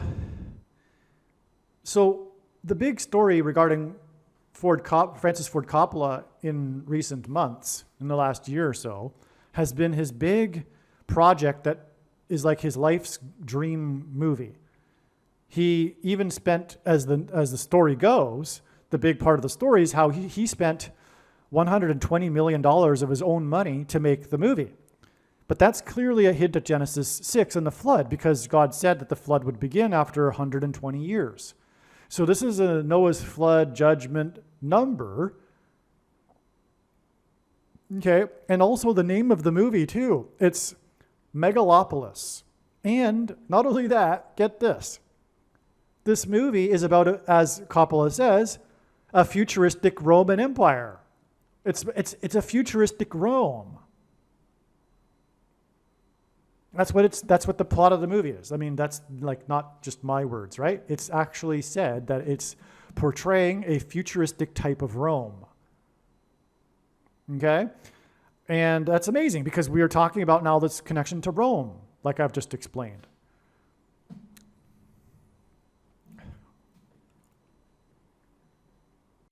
And again, as I am in the process of explaining, the connection to Rome is because this date that the movie bombed at the box office, on the date 927, which is the verse regarding the Antichrist in the end times, is 50 days after the date 8/8, which was the 50th anniversary of the resignation of the president due to Watergate. Okay? And of course that hints at everything I've already explained it, right? Watergate, the flood judgment, symbolism, and all the signs and everything. Okay, so and not only that, the 120 actually is a confirmation of that too. This movie bombed, but the big story is how it bombed and it cost him 120 million, which hints at the flood judgment in Genesis 6 of the number 120, like I just explained.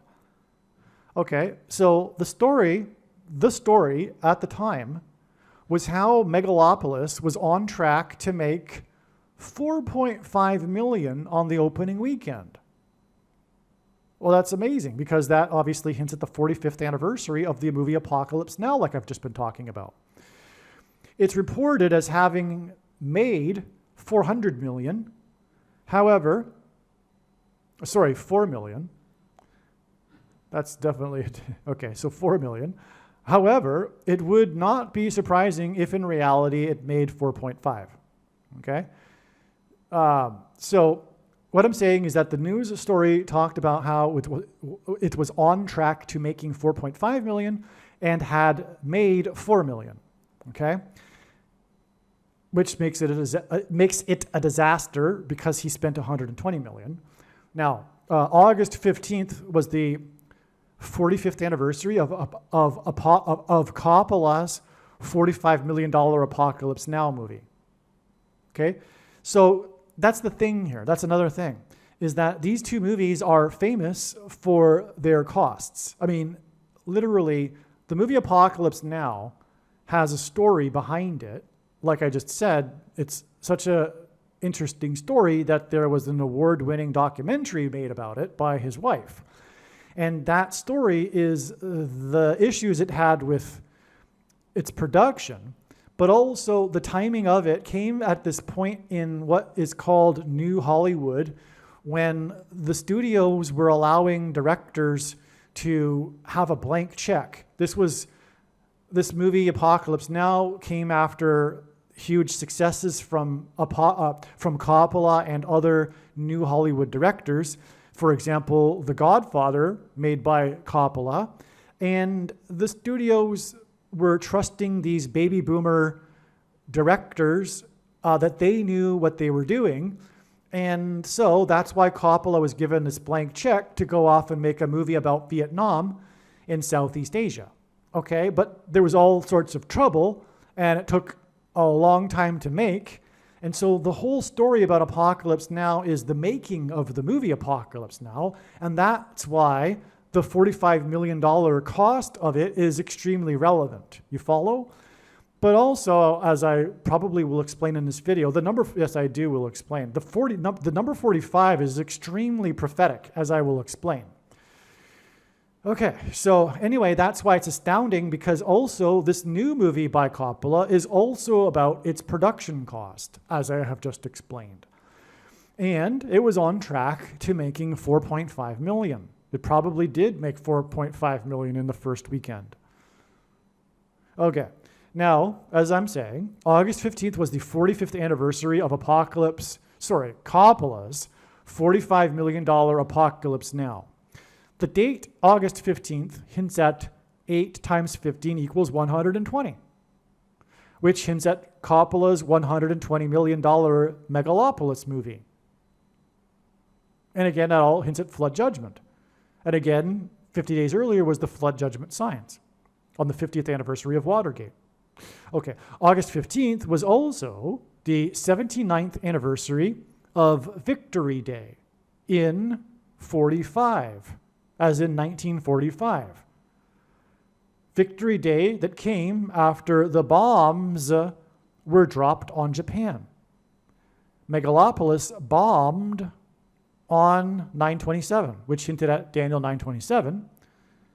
The same day that Netanyahu spoke at the 79th United Nations Assembly, General Assembly, and the day that Israel bombed the city, as in Megalopolis, of Beirut and killed the leader of Hezbollah.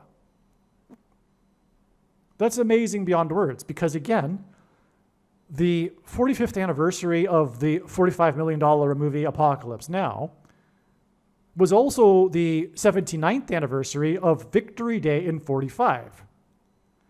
And that Victory Day came as a result of bombs, and Megalopolis bombed on the day that Netanyahu spoke at the 79th UN, and Israel bombed Megalopolis of Beirut, which Megalopolis is symbolic of, and killed the leader of Hezbollah. Of course, Israel has been bombing, or had been bombing.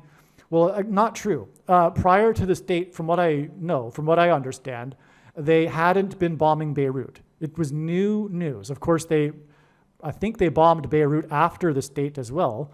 But prior to this, they had been bombing, not for very long, just for a few days, the other area of Lebanon, south of Beirut, I think.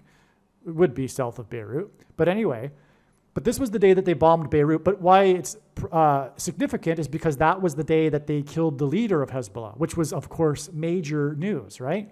So the major news story, in other words, about Israel bombing was the same day that Megalopolis bombed. And Israel bombed the city, and Megalopolis is about a city.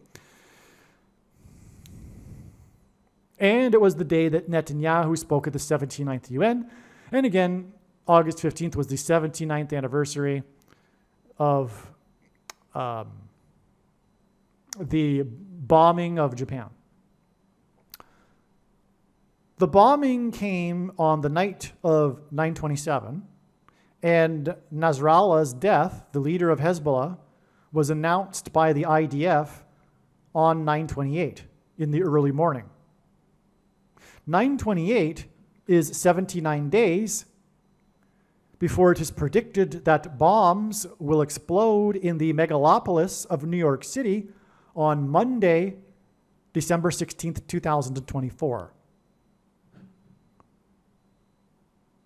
I just threw this in here for the friends that I'm writing to that know what I'm talking about, because God revealed that the date that New York City would experience these dirty bombs would be a Monday. This was revealed through the death of Jimmy Buffett, one of the singer who had 2 hits, one of them being Come Monday.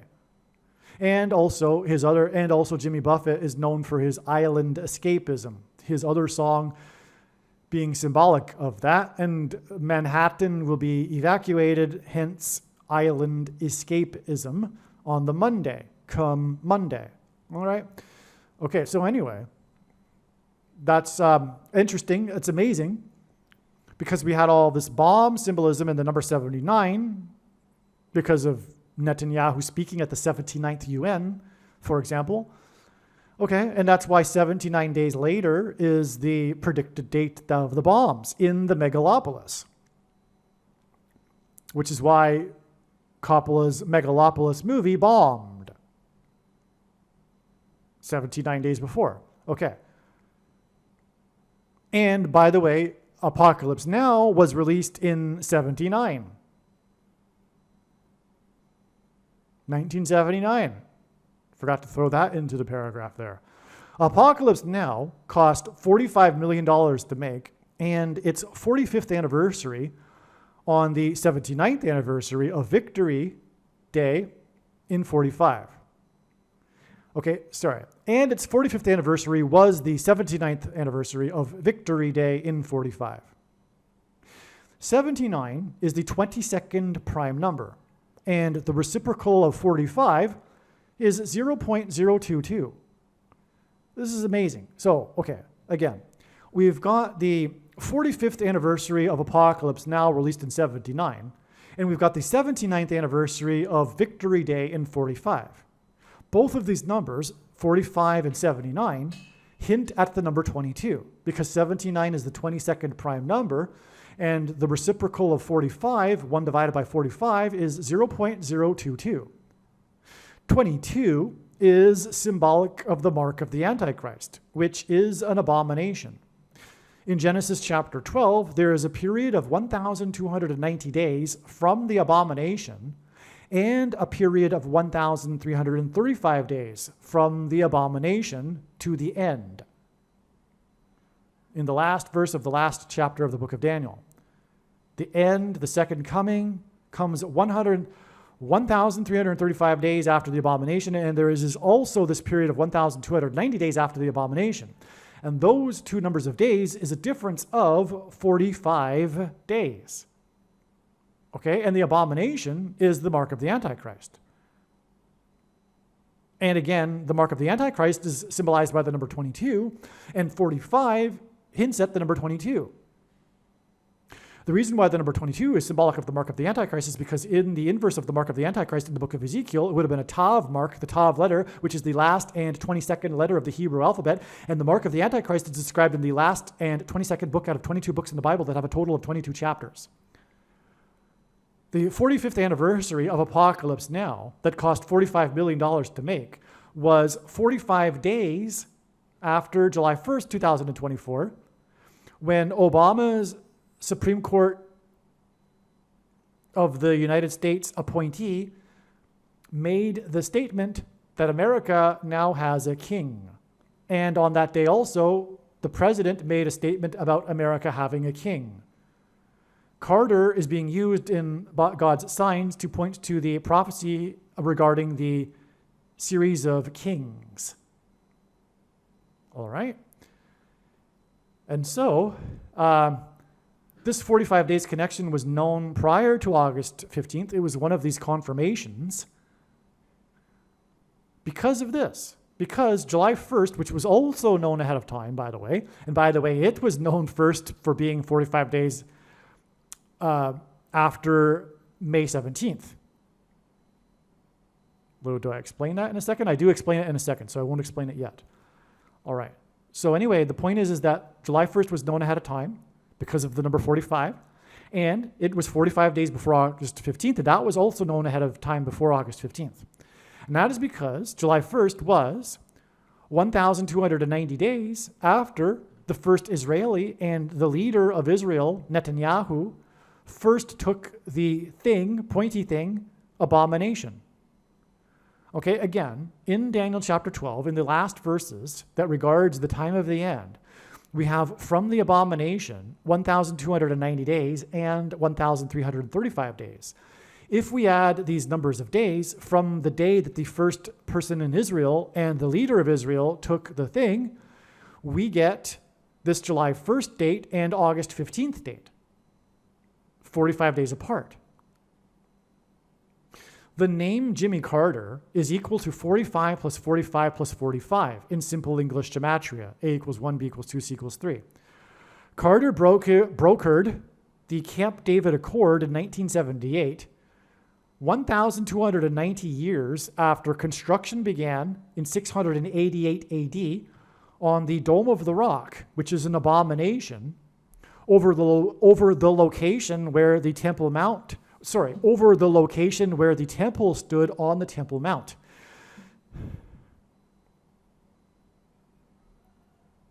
So, just to make sure you've got this, this is huge. Okay, it's just one sentence here, but Carter brokered the Camp David Accord in 1978. All right, he pressured Israel to give land to Egypt, land that had been promised by God to Israel, his land, and it's Gaza we're talking about. Okay, it's not a coincidence that the problems are in Gaza right now, and it's related to Jimmy Carter, who, by the way, is in and is known for having lived his entire life in, besides the White House and the governor's mansion, in Plains, Georgia, which hints at the plains of Gaza.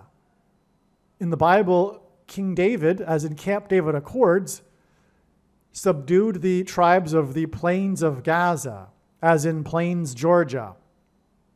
This is why 1978 is 1,290 years, which is symbolic of abomination from Bible prophecy, after the beginning of the construction of the abomination, the Dome of the Rock, in 688 AD.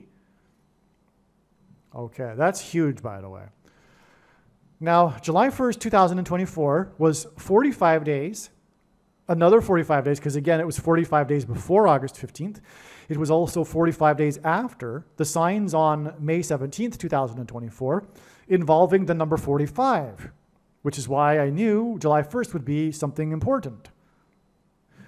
Okay, and the Dow's close at the time above 40,000 for the first time. May 17th, 2024 was 39 days after the eclipse that went over Little Egypt, and the 39th president brokered the Camp David Accord between Israel and Egypt. The eclipse passed over 7 cities named Nineveh and Jonah in America, and Jonah traveled from Israel to Nineveh to preach repentance and destruction for 40 days. Which is why 40 days after the eclipse that passed over the cities named Nineveh, the Dow was closed on a Saturday above 40,000 for the first time. That's amazing. And this too was expected in advance. I predicted on the Thursday, I should have recognized this prior to Thursday, but I predicted one day in advance anyway, that the Dow would close above 40,000 for the first time on the Friday. And then on the Saturday, of course, the stock market isn't opened. And that was 40 days after the eclipse. And that's why I knew that it would be a close above 40,000 for the first time on this Saturday. Because of the 40 days being hinted at with the 7 cities named Nineveh that the eclipse passed over. All right. Coppola is 85 years old. And it was at this age that his big final movie was released. Megalopolis is his final big movie that he has wanted to make for many years. The cost and production are controversial, just as the cost and production of Apocalypse Now were controversial. Due to the many delays experienced during production, prior to its completion, Apocalypse Now was nicknamed Apocalypse When? Because it took so long to make. So it was being mocked as being Apocalypse When? When is it going to finally come out?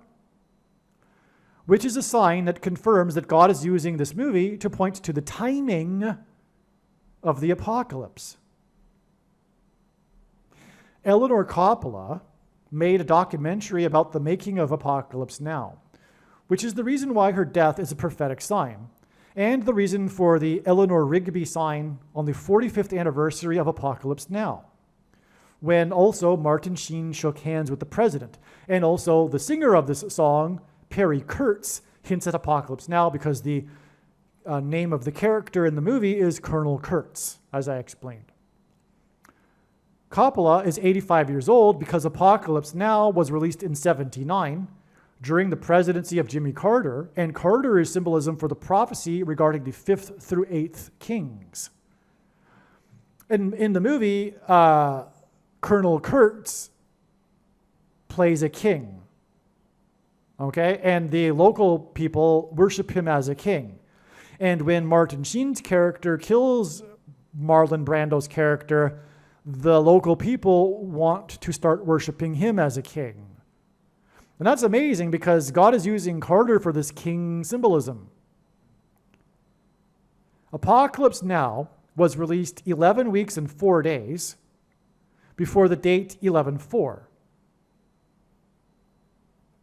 and the beginning of the 444 days, last days of Carter's presidency, and the beginning of the 444-day Iran hostage crisis. And the date 11/4 also hints at 11 times 4 equals 44, as does 11 weeks and 4 days.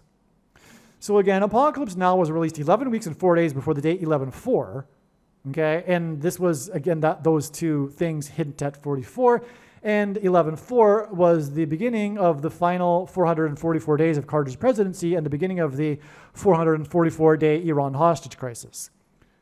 This 11 weeks and 4 days is also 22% of a year, and it is also 2 months and 20 days, which hints at 45.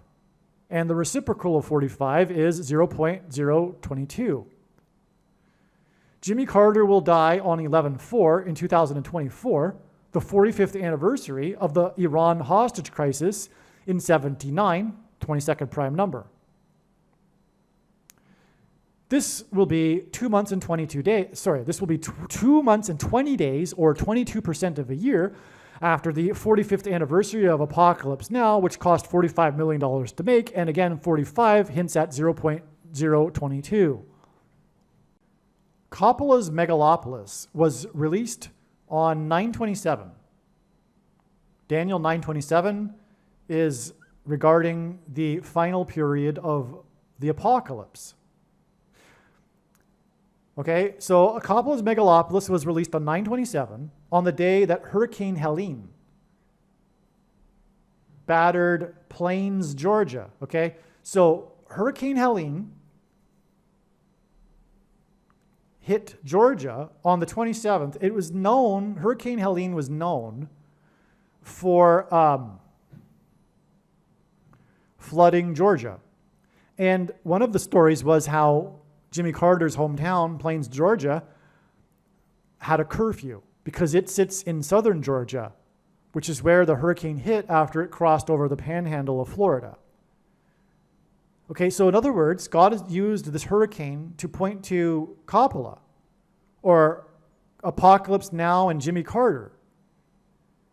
Because again, this was the day that Coppola's film Megalopolis bombed. Okay, and this is amazing because Helene hints at Eleanor. Helene, Eleanor. And the proof of that is that Helene hit 67 days, or is it 169? I forget. But whatever it is, that number is the 39th prime number. And Jimmy Carter is the 39th president. So the death of Eleanor Coppola on April 12th connects with the 39th prime number to the date that Hurricane Helene hit the U.S. And that day is in turn 39 days to the 309th day of the calendar year on which it is predicted that the 39th president will die, November 4th. But not only that, Eleanor Coppola is famous for having made the award-winning documentary about the making of Apocalypse Now, and that making of the Apocalypse Now is about the hurricane, the typhoon, that hit the Philippines and caused the production to shut down. And the production for Apocalypse Now shut down. If I recall the exact date, no, I can't recall it. But whatever it is, it's exactly to the very day of the month, 580 months before Hurricane Helene hit, which hints at Helene Eleanor. 580 is extremely relevant because, as I said, this all points to Carter, who is symbolism for the 5th through 8th king's prophecy. That's amazing. That's amazing. That's why the Lord brought Eleanor Coppola into all of this, is to confirm Hurricane Helene, for example. All right. Now, there's more. I've explained it in another video, though. Now, Hurricane Helene hit the U.S. on the night of 9/26 in the 3 times 9th state first, okay? And again, it's 39 days to the 309th day of the year, and she died 39th prime number of days before this. So prior to 9/26, we expected a Jimmy Carter sign to reveal the date of his predicted death. On 9/26, Helene, which hints at Eleanor and vice versa, hit the 3 times 9th state when Plains, Georgia had a curfew in place where the 39th president was residing. 9/26 is 39 days before the predicted death of Carter on 11/4, the 309th day of the year. The 45th anniversary of the Iran hostage crisis in 1979. 22nd prime number, 45 is a hint at 0.022. Carter is symbolism for Methuselah, whose name means when he dies, destruction. Again, that's the significance of the timing of the death of Carter. It's a hint at Apocalypse Now. 39 days from Helene, which hints at Eleanor, hitting the 3 times 9th state, hints at 999. And the 3 times 9th state is the 9 plus 9 plus 9th state. Florida, the 27th state. Carter's death will be 23 days before Harris, as in App Perry, predicted death in a plane crash on November 27th. Okay? So 39 days from 9/27 is also 13 plus 13 plus 13 days. And this is why Coppola's first name is Francis, and his megalopolis is about a, quote, new Rome, unquote. Pope Francis was elected on the date 313 and 13, and Constantine converted Rome in the year 313. I didn't really finish enough with what okay, so what I was getting at here is that also this God pairs certain numbers together to confirm his signs and connections. And again, this is how his big picture of signs, patterns, and connections works. It works on the principle of second and third and multiple witnesses confirming a matter, as the Bible says is required. And this is what makes what is being explained on this channel true and not a product of one's imagination and different and unique than everything else on the internet that claims to be analysis of God prophetic signs. And one simple way, if we think about it, in which God would provide a second witness for us is through pairing certain numbers together, such as 9 and 23. Okay, and so what I'm saying here is that this 39 days actually hints at 3 nines, and it's the state that is the 3 times 9th state, and it's also the 9 plus 9 plus 9th state, which is why we add 23 days, and that gets us to the death of Carter, and then in turn it's 23 days to the death of Kamala Harris. And that's a pairing of 9 and 23, which confirms the signs and connections. That was my point there. Now, what I'm going to do is just play a quick clip, a couple of minutes, explaining why, or rather God's use of pairing 9 and 23 together. I think you'll find it quite interesting, and then I'll be right back. God uses the number 23 to reveal the identity of the Antichrist, the basketball president who wore jersey number 23 when he played basketball in high school. In the Old Testament in the Bible, it is described how 2 goats were used on the Day of Atonement in the ritual on the Temple Mount. In Bible prophecy, there are two antichrists, and in Bible prophecy, it is said that the Antichrist will rule the Temple Mount during the end times period. And the Antichrist will be vanquished from the Temple Mount at the return of Lord Jesus Christ on the Day of Atonement in 2024. Goat is Antichrist symbolism. Goat stands for greatest of all time.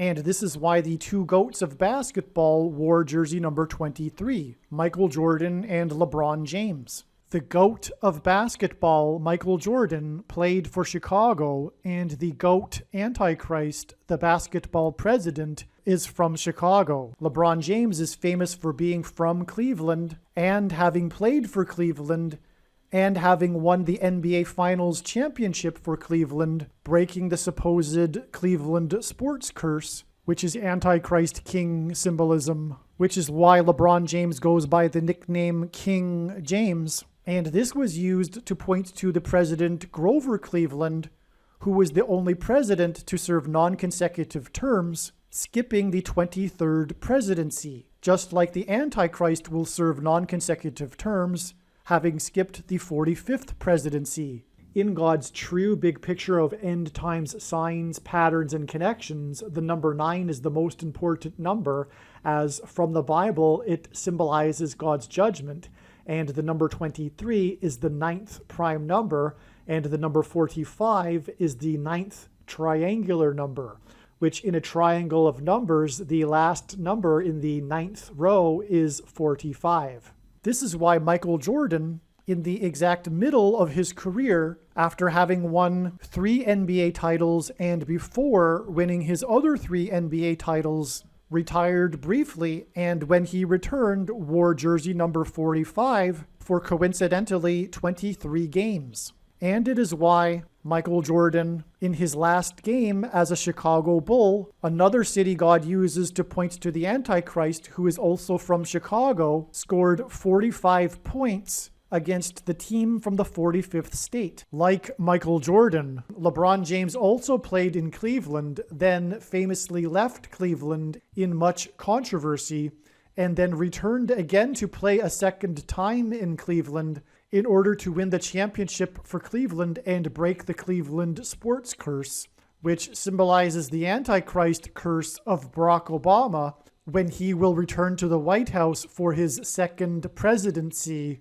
In other words, the hiatus in the middle of Michael Jordan's career in Chicago and the hiatus in the middle of LeBron James's career in Cleveland hint at the hiatus of Barack Obama skipping the 45th presidency and returning to the White House for a second presidency.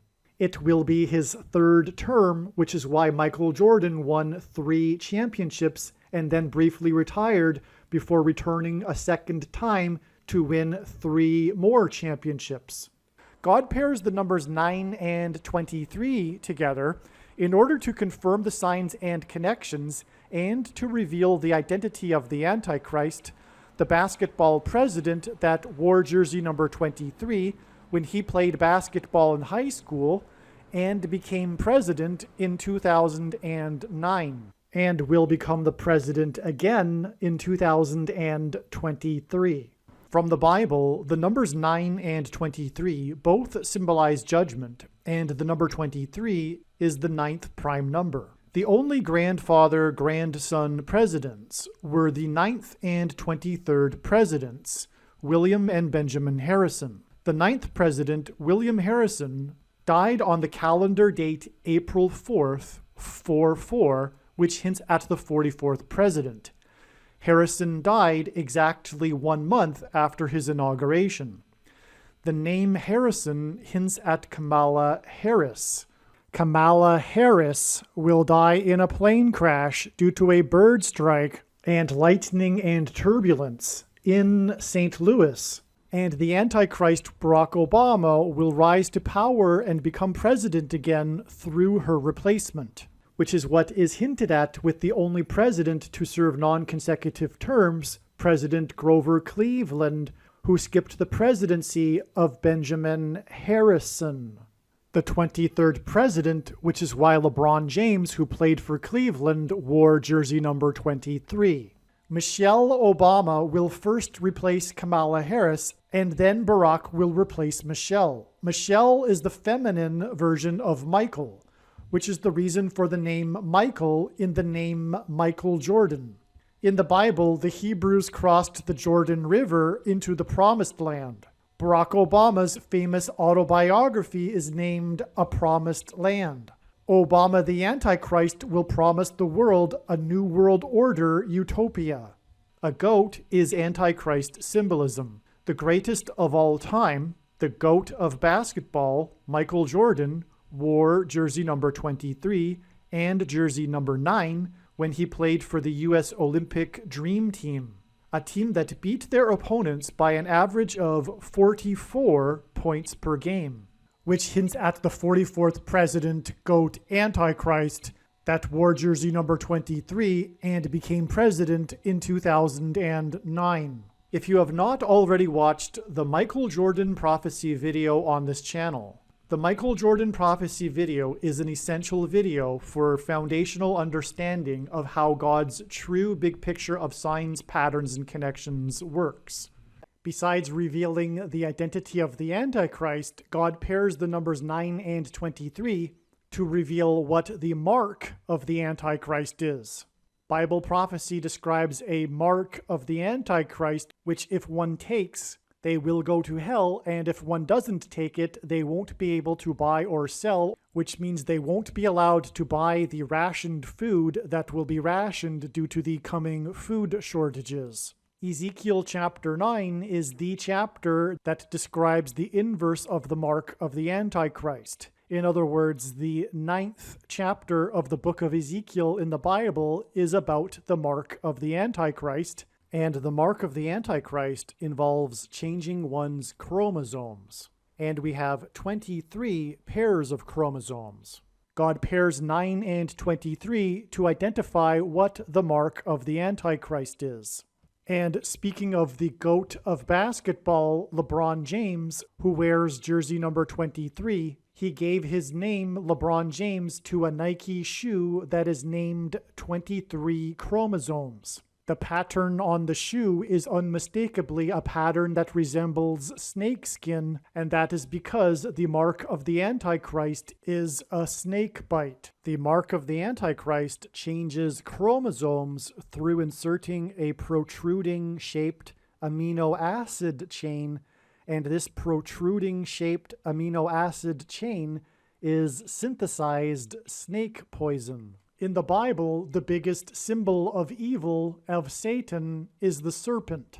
The reason why the shoe is made by Nike and why Michael Jordan is known for his Air Jordan shoe made by Nike is that Nike hints at the Nicolaitan doctrine that the vast majority of Christians have, especially evangelical Christians. This Nicolaitan doctrine of our day that Jesus said he hates in Revelation chapter 2, and that he is coming to make war with the sword of his mouth on those that teach and have the works that are a product of this doctrine. This explains why many quote-unquote Christians have already taken the mark of the Antichrist.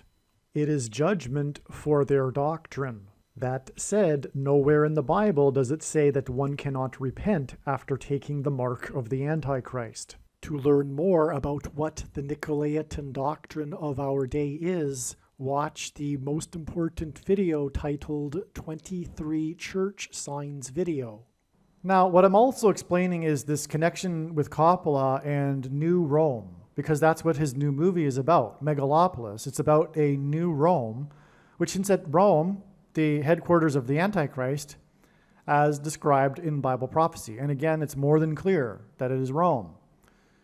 Okay, and that's also, by the way, described in the book of Revelation. The 8th king is actually Rome. Right? It's not a person. Read that. It's not a person. This is the primary fulfillment. The secondary fulfillment gives us a series of the 7 kings, and the 8th king being Barack Obama. That's another... In other words, Jimmy Carter is being used for this secondary fulfillment, with him beginning a series of 7 kings and then an 8th king. Okay, but that's explained in other Carter videos.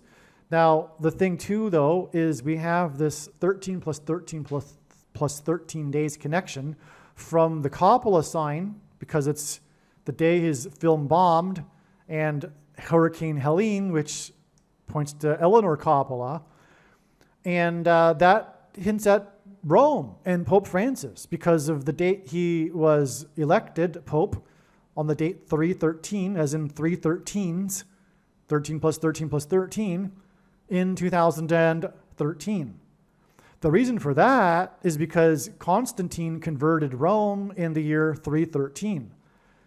Because the worst thing that happened to Christianity in history was when Rome converted to Christianity. It didn't do away with its ancient pagan traditions, it just repackaged them to make them appear in a Christian wrapper. But it's pagan religion, Catholicism. It isn't Christianity, of course. Everyone should know that. It isn't the Bible anyway. And because it isn't the Bible, it isn't Christianity. It's all of this pagan, man-made religion on top of the Bible. Right? Now, of course, Catholics will say they have the authority to make up all of this stuff on top of the Bible, this pagan stuff, because popes are descended from Peter. Like, there's no rational person that disputes that Catholicism isn't in the Bible. They just claim to have the authority to have all of this extra stuff because of popes being descended from Peter, and Peter supposedly having the authority to make up new stuff. Neither is true. Neither is the Pope descended from Peter, and neither did Peter have the authority to make up new stuff. But anyway, this is all disproven with one verse in the Bible. The whole Catholic religion hinges on this one verse in Matthew 16:18. When Jesus asked his disciples, "Who do they think he is?" Peter responded, Peter was the first to say out loud that he is the Christ. Jesus replied to Peter and said, "Simon, you are Peter, and on this rock I will build my church." So in Greek, the name Peter is Petros, which is masculine for a rock, like a pebble or a stone.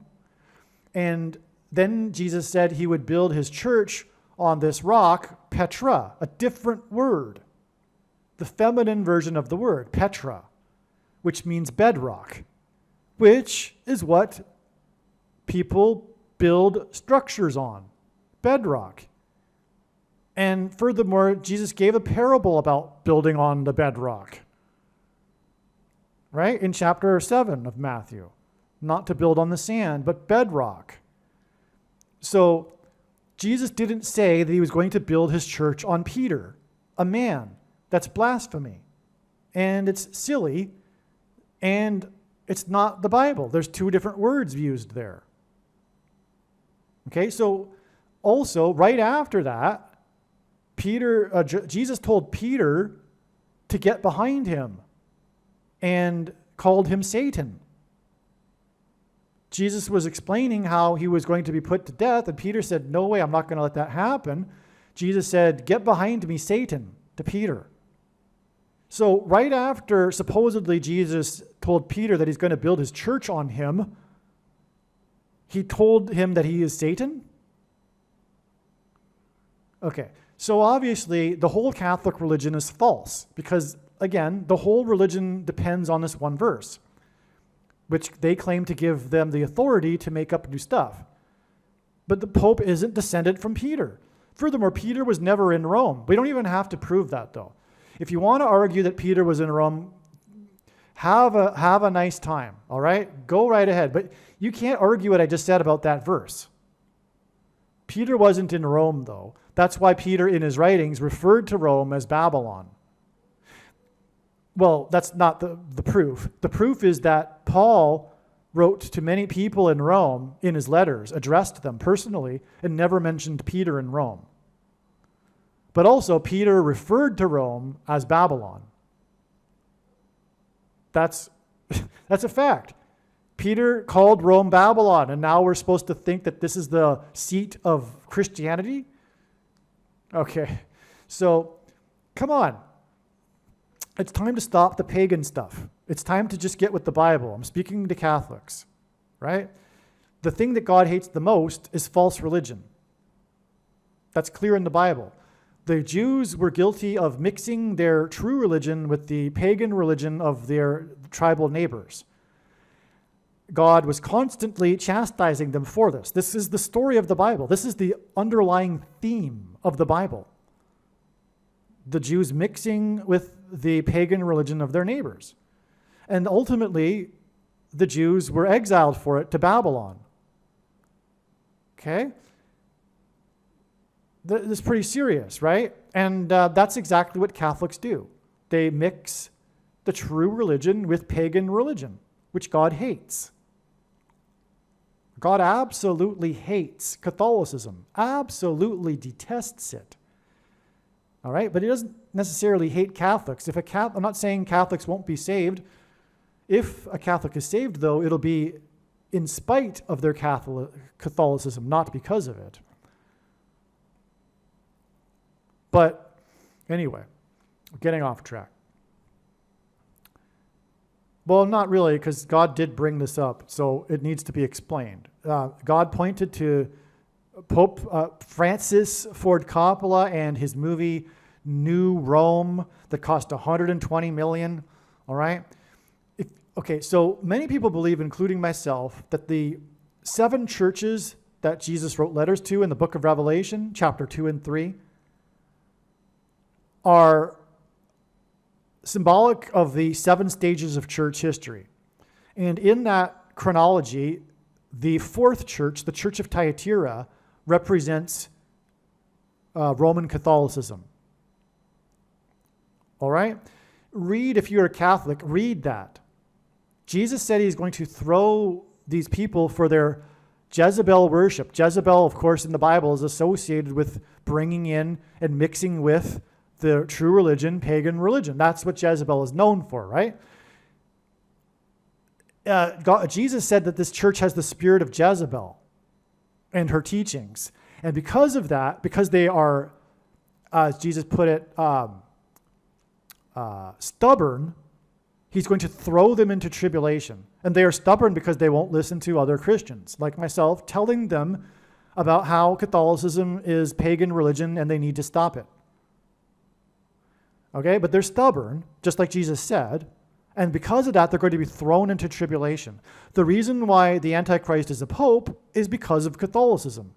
It's this final chance for these Catholics to make a decision. Are you going to continue to follow the religion of Satan, or are you going to leave it behind and follow the Pope, or are you going to leave it behind and follow Jesus? You are either going to follow the Pope or you're going to follow the Bible and Jesus. This is your last chance. That's the reason for what is coming. Many Catholics are beginning to wake up, the conservative Catholics, but they still don't understand. So they probably won't follow the Pope, so good thing, okay? Maybe they'll make it. But they don't understand what's going on. They don't understand that they have not given up their Catholicism, their pagan religion yet. All right? Enough of the worshiping of Mary and the saints and all of that, right? That's what God hates. The Pope is just symbolic of that. So no, to conservative Catholics, no, this Pope isn't a particularly bad Pope. All popes throughout all of history have been lowercase a antichrists. The office of the papacy is Antichrist. All right? And I say this, of course, to help. Of course, not to, a conservative Catholic will understand what I'm doing right now. The liberal will obviously claim that I'm spewing hate, but they're confused. Deceived. Now, continuing on, Helene, as in Hurricane Helene, which hints at Eleanor, and Coppola's Megalopolis on 9/27 was 50 days after Hurricane Debbie hit the 8th state on the date 8/8 on the 50th anniversary of Watergate, which hints at Methuselah because of its flood judgment symbolism, which is symbolic of Carter. On 8/8, The 88th draftee retired, and this was 88 days after the song Hurricane was sung by the Israeli at the Europe contest on the date 512, which again hints at 8 times 8 times 8. Now, Europe is because the symbol of Europe is Europa, the goddess Europa who rides the bull, the beast. That's directly from Bible prophecy when it says that the woman will be riding the beast. The woman is Rome. Well, the Roman Empire is the beast, and Rome is the harlot, the woman, committing sexual adultery or spiritual adultery, which is what Catholicism does, right? When it brings in a new people from a new land, such as the native Indians or people in Asia or whatever, which is typical was what it did in Rome in the first place, it doesn't really tell them to stop doing their pagan religion. It just repackages them. That's why the Catholics in Mexico have their bizarre pagan festivals that other Catholics in other countries don't have, just as an example, right? The pagan Catholics in South America have their versions of their pagan religion that have been incorporated into Catholicism, etc. It's just the way Catholicism is. That's what it is, right? And what was I getting on about here?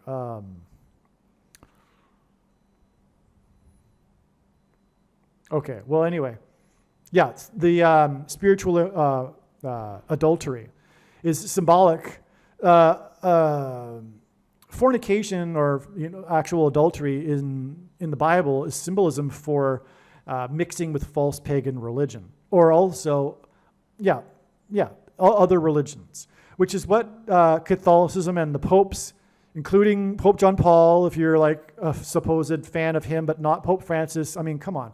Pope John Paul II was even worse than Pope Francis in regards to bringing all of the world's religions together. It's arguable that Pope John Paul wasn't even a Christian. But that's the same with Pope Francis. Of course, Pope Francis isn't a Christian, and he is doing the same thing, bringing the world's religions together in this one world religion, and that's the Antichrist religion. Ecumenicalism, okay? And anyway, that's the woman who's riding the beast, Europe. That's why the symbol of Europe is the goddess Europa riding the bull, the beast. God designed all of this from the very beginning to identify Rome, the center of Europe. It will be the capital of Europe again very soon, as the seat of Satan or the seat of the Antichrist. Okay, so 927 is 38 days to Carter's death, and 38 hints at 3/8. Okay, because Hurricane Helene hit the 3 times 9th state 39 days before the 309th day of the year and the death of the 39th president. But the next day, the day that Coppola's movie was released, is 38 days, which is at 3/8. And again, Coppola's movie and the date connected with 50 days to the 50th anniversary of Watergate on the date 8/8. And when Hurricane Debbie hit the 8th state, okay, you got the idea. The reason we know that Carter is symbolism for Methuselah is because the 8th hurricane in history to be named Beryl hit the U.S. on the date 7/8. 7/8 hints at the 7th and 8th kings in Revelation 17:11. 1711 is the 58th triangular number, which in a triangle of numbers, the last number in the 58th row is 1711. And 58 hints at the 5th through 8th king's prophecy. The word beryl appears in the Bible as the 8th stone in the book of Revelation. In Strong's Greek Concordance, the word beryl in the Bible is G969. The number 1711 in octal-based counting is equivalent to 969. And that's relevant because of the 8s, right? Like I've been explaining. The 8th stone and the the 8th hurricane. Okay? To be named Beryl. By the way, Helene was the 8th named storm of the year, and also the 5th hurricane, which is why it was 580 months after the hurricane in the Philippines that shut down the production of Apocalypse Now. It was the 8th named storm and the 5th hurricane of the year, and it was Hurricane Helene, the 8th named storm of the year, was exactly 80 days after the 8th of July, when the 8th storm named Beryl in history hit the U.S. In the 3 times 9th state also. And that storm also went over the Panhandle and into Georgia. And anyway, so that's why in octal base counting, in other words, we count in base of 10, but if we count in base of 8, 969 is the equivalent of 1,711 in base of 8. And again, okay, so Methuselah died at the age of 969 in the Bible. In other words, the way in which we know that Carter is symbolism for Methuselah is through the number 8, which is why the date of Carter's death is revealed through these signs involving the number 8. This points to Jesus, whose name in Greek gematria is equal to 888. Carter was born in 24 and will die in 24, and in other words, 1924 and 2024, and 24 is 8 plus 8 plus 8. Jimmy Carter's initials, JC, hints at Jesus Christ. The reason why the date of Carter's death has been revealed through the number 8, and why the 8th hurricane named Beryl hit the U.S. on the 8th of July, is why Carter is symbolism for the 7th and 8th kings. Prophecy is that the 7 years of trumpeting warning signs God is communicating, it will be an 8th year that involves the destruction of the U.S. Now, I just read the most profound paragraph very poorly. This is so important. Also, by the way, as you can imagine, I'm getting pretty tired at this point. I've been talking probably for over 2 hours now with this video. But what I have just explained is why we know there will be an 8th year after 7 years of trumpeting warning signs of the end. In other words, the apocalypse will be the 8th year. There is this principle in the Bible of a period of 7 or a unit of 7 followed by an 8th. Okay?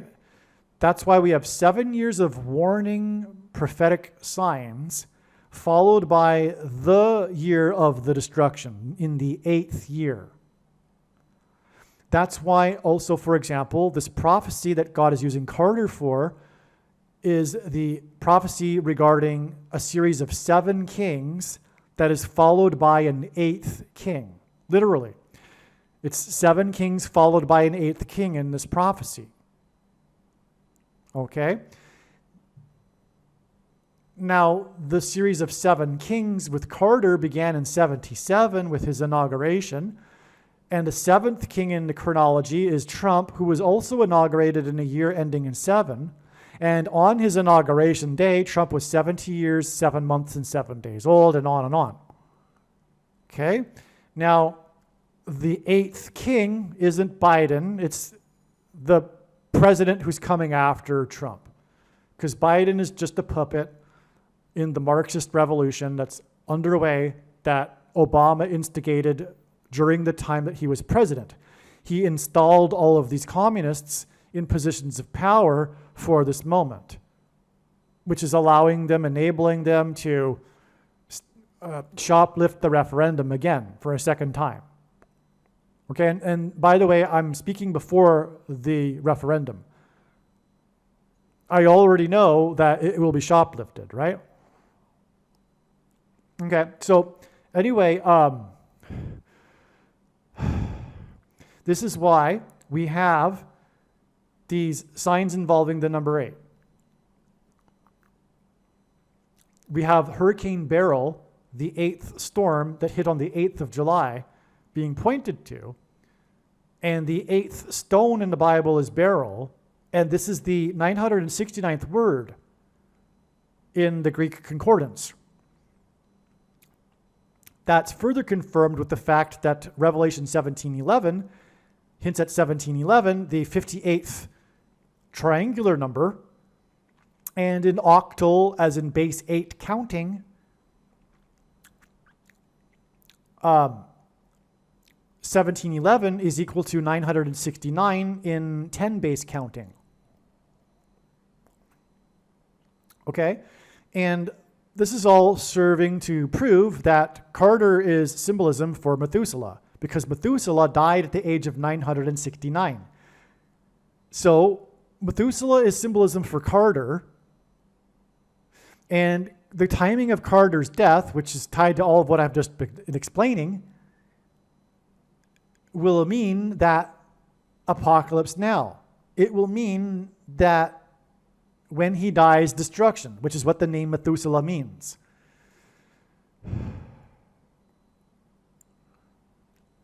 Okay? So that's the most profound paragraph here. And so let's move on. The 2 months and 20 days connection, and 22% of a year connection, and 11 weeks and 4 days connection. In between the apocalypse now signs on August 15th and Carter's death on 11/4 is also 81 days. 81 is 9 times 9. August 15th was the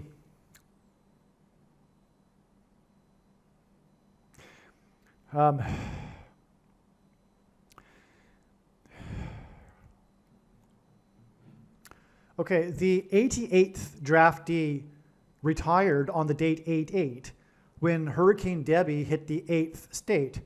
And this was 88 days after the date 5/12, and 5/12 hints at 8 times 8 times 8. And on 5/12, the Israeli singer sang Hurricane.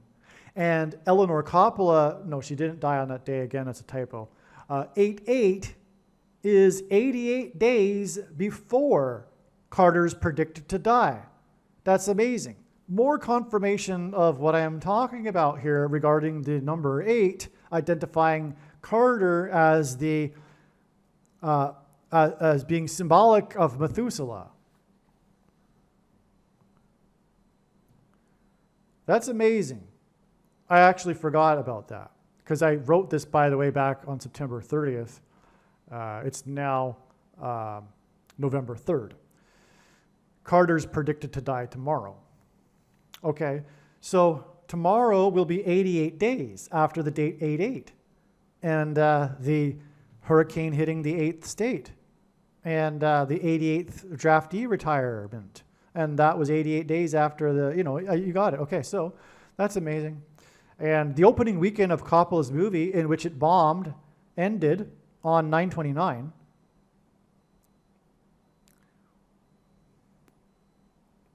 Which is the 8th triangular number before Carter's predicted death. Let me see. Yes, I forgot about that. Okay, this is amazing too, because the opening weekend was what the story was about. It was about what Coppola's movie would make in the opening weekend. That's how movies are assessed in the business side of movie making. The opening weekend is the all-important weekend, okay? So it's not just the first day, but also the entire weekend. The weekend ended on the Sunday, which was 9/29. And so Coppola's movie ended, the opening weekend ended the 8th triangular number of days before Carter's predicted death, which is 36 days. Carter is symbolic of Methuselah, and we know this through the 8th storm named Beryl, as I explained. Chris Christopherson, which is Antichrist in itself, the name, starred in a movie named Mariah's Storm, in which he played a racehorse trainer. Okay, and that's, God is using this theme of horse racing to point to American Pharaoh, the horse that won the Triple Crown in 2015, which identifies Barack Obama as the Antichrist, who, upon first becoming president, went down to Egypt, Cairo, Egypt, to deliver a speech to tell the Muslim world that America is no longer a Christian nation because he is the Antichrist. But Isaiah chapter 31, which describes the Antichrist, begins with, "Woe to those who go down to Egypt and rely on horses," which is why the use of American Pharaoh in God's signs. Well, anyway, Chris Christopherson, I haven't mentioned it yet, but he died on this day, and he was in this movie, Mariah's Storm, okay, in which he played a horse trainer. Christopherson was born in Brownsville next to the border wall of security, and the news of his death at the age of 88 was 8 days after the fire in Los Angeles and the White House video of the 49th vice president at the I-10 in Los Angeles, where she is from. Okay, now the fire I'm referring to is the prophetic fire that was next to Dodger Stadium during a Dodgers game in the old courthouse. Lots to be said about that. It's pointing to the coming constitutional crisis, for example. All right, and with regards to Obama becoming the president again, through the death of Kamala Harris in a plane crash, and she will be flying on her way home to Los Angeles. So she is from Los Angeles. But on this day, 8 days before Chris Christopherson died at the age of 88, was the day that the White House posted a video of the 49th president at the I-10. Because the I-10 in Los Angeles got wrecked in a major fire with the homeless camp underneath it and was shut down for a number of days. And the highway system is federal, so she got involved.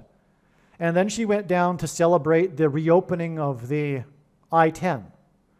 Now, the I-10, God is using the I-10 highway to hint at 110, which is the age at which Joshua died in the Bible, and Joshua led the Israelites around the walls of security before the trumpets were blown and the walls collapsed in God's judgment.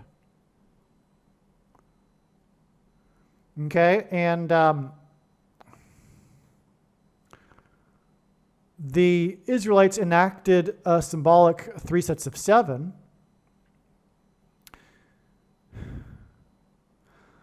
when the walls of security collapsed. And on this day that the White House published this video of the I-10, which hints at 110 in walls of security, the Dodgers pitcher was in the news for having his watch stolen at a racehorse track. His name is Bueller. This date was 77 days after the assassination of Trump in Butler, and on, explained in other videos. All right.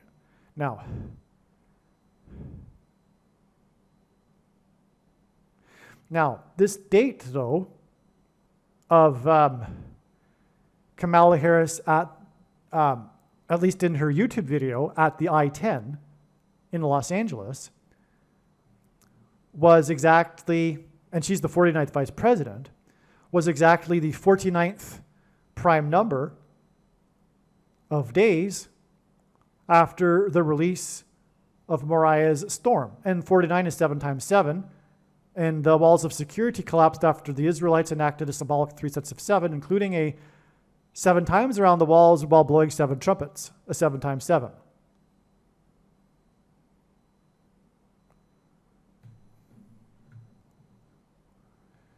The 49th prime number is 227, by the way.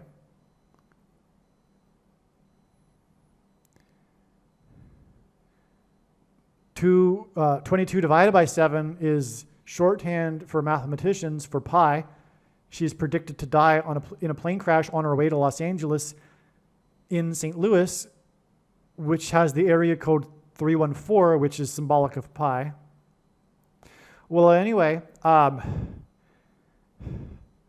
hope you're getting this. Anyway, we're talking about Chris Christopherson here and his connection to a movie named Mariah's Storm, in which he played a horse trainer. He died at the age of 88, 8 days after the release of this video of Kamala Harris at the I-10, on the same day as the fire in Los Angeles, and the same day that the watch was stolen.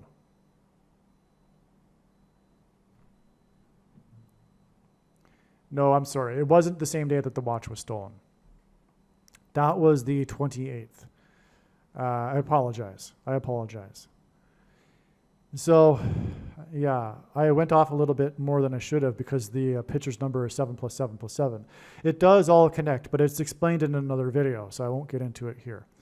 Anyway, the news of his death, Christopherson's death at 88, is the 8th triangular number of days before the predicted death of Jimmy Carter, who is symbolic of a storm through Methuselah.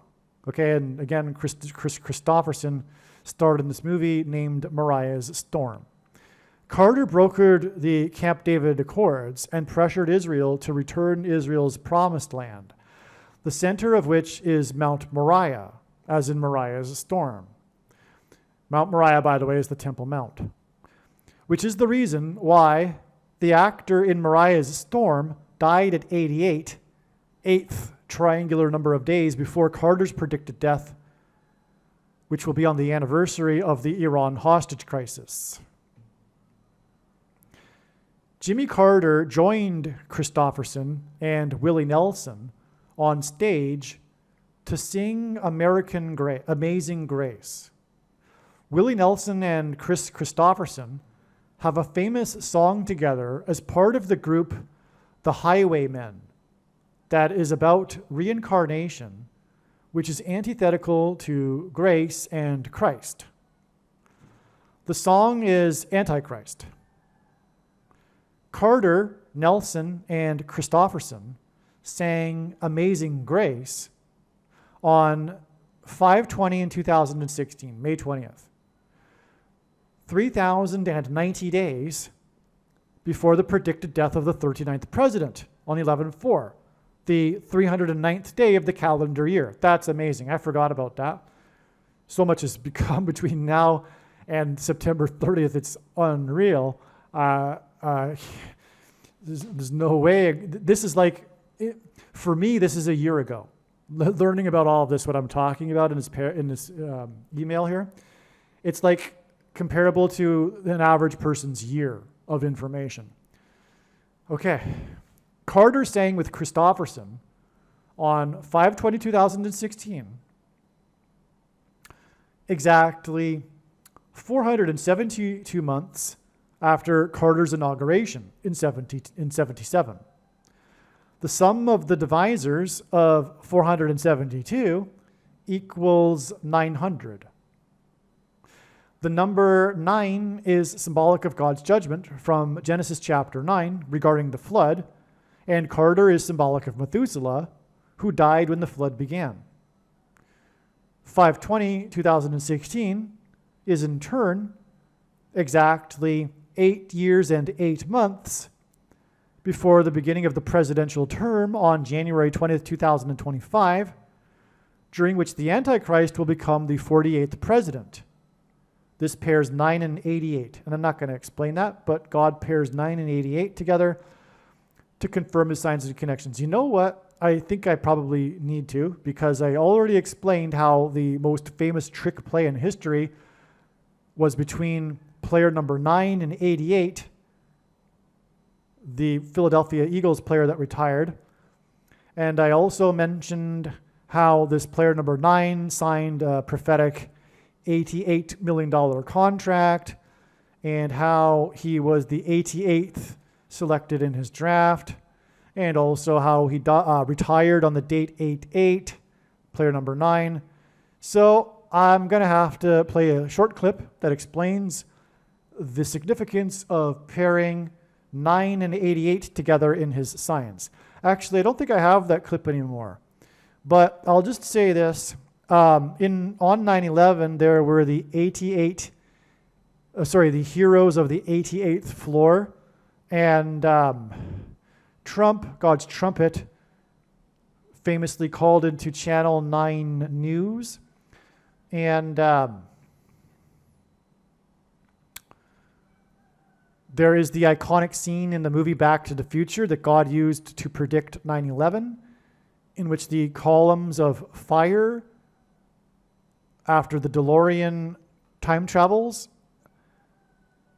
are flaming, and Doc is jumping up and down in this iconic scene, exclaiming excitedly, 88 miles per hour. And that doesn't actually explain why he pairs 9 and 88 together. But God does do this for a second witness to his science. Oh, and through the 9/11 events, God pointed to George Washington. And according to Wikipedia, there are 88 places in America named Washington. And also, the Tribute and Light art installation that commemorated the Twin Towers was made up of 88 searchlights, 2 sets of 44 searchlights. And that hints at the second presidency for the 44th president, which is why God pairs 9 and 88. Because 88 embeds the second presidency for the 44th president. And the number 9 symbolizes God's judgment. And also, the 44th president was inaugurated in 2009. And God pairs 44 and 9 together. Okay, now, January 20th, 2025 will be exactly 48 years after Carter's inauguration. And Carter beat, in the election, the football president who wore jersey number 48 and was famous for it. He was a college all-star, and the University of Michigan retired his number. Okay, and so, which was unretired on a particular date that identifies Barack Obama as the 48th president. I forget that connection though, but I explained that in another video, another Jimmy Carter video. But okay, so this is amazing though. Again, we have this connection between Jimmy Carter and Chris Christopherson. And they sang Amazing Grace, an amazing 3,090 days before the 309th day of the year, on the day it's predicted that the 39th president will die. That's amazing, okay? Now, Christopherson died at the age of 88, 8th triangular number of days before Carter's predicted death on 11/4, which will be 77 days before the inauguration on January 20th, 2025, and Carter was inaugurated in 77. I forgot that too. That's amazing. That's amazing. Yeah. So more reason why Carter is going to die on this date. Because as I've been explaining, the inauguration of Carter in 77 is extremely important because it began this series of 7 kings, 7 presidents. Anyway, it's leading to the 8th king, who will be inaugurated 77 days after it is predicted that Carter will die. Wow. The Antichrist was first inaugurated on January 20th, 2009, exactly 88 months before Carter and Christopherson sang Amazing Grace.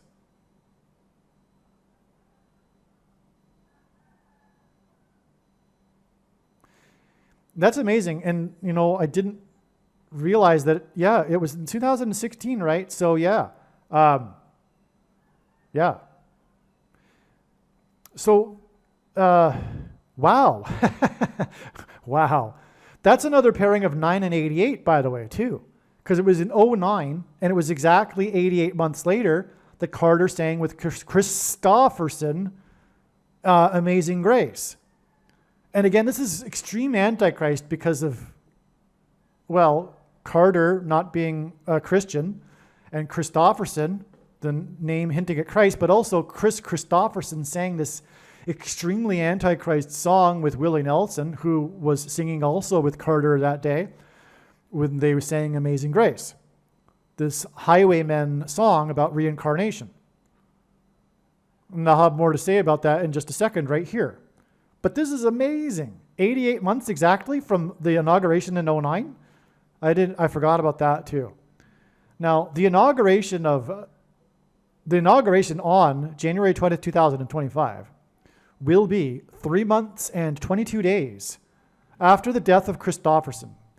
This is all coming back to me. Like I said, it's been like a year for me since I, was all into this. Now, that's amazing. Listen to this. The song The Highwayman by the Highwaymen is 3 minutes and 22 minutes long. 3 minutes and 22 seconds long. Yeah, Christofferson died 3 months and 22 days before this coming inauguration of the Antichrist. And the song that's Antichrist symbolism that he sang is 3 minutes and 22 seconds long. The song is about living forever through reincarnation, but without God or mercy from or through Christ. Genesis 3:22 regards immortality and the first lie told by Satan to Eve in the garden, which is that she shall surely not die. Genesis 3:22 symbolizes this first lie of the age. The final big lie of the age will again be a promise of immortality without God and mercy through Christ.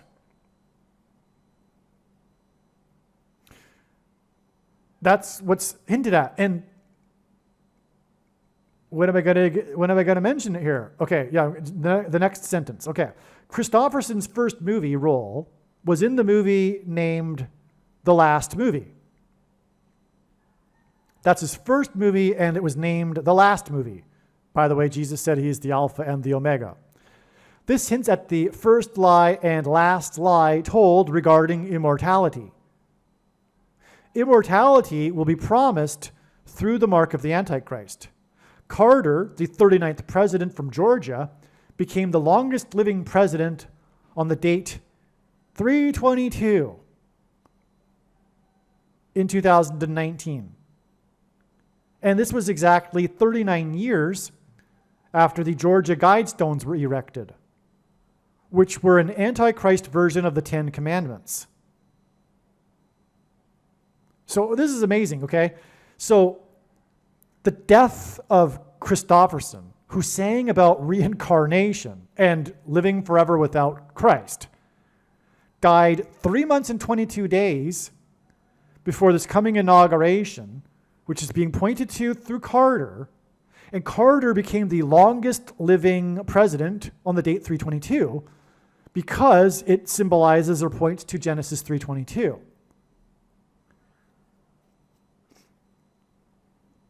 And Carter, and that day that he became the longest living president was exactly, the 39th president became the longest living president, was exactly 39 years.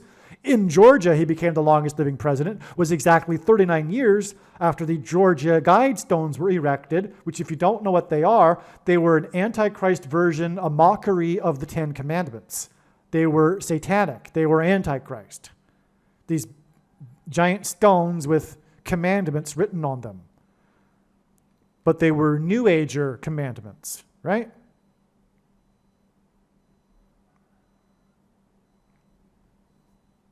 Now, in the video of The Highwayman by the Highwaymen, because the name of the group, the super group with Willie Nelson, Chris Christofferson, Waylon Jennings, and Johnny Cash, The Highwaymen, their famous hit, The Highwayman, which is about immortality, which is 3 minutes and 22 seconds long. It features the 4 members of the Highwaymen riding on 4 horses.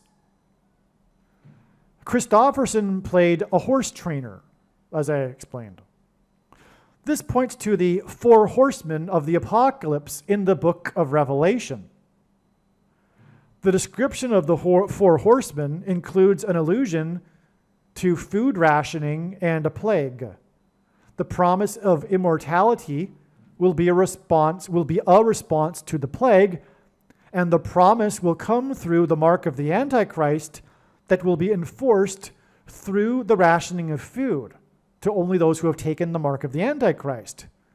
But bonus, you don't only get food, you're going to get immortality. So the demons pretending to be aliens will tell you. The promise will be deception. It will be a mirage because of the principle in the Bible of people getting the deception that they ask for. People are seeking today immortality without Christ through transhumanism technology, which is the mark of the Antichrist, or New Age religion.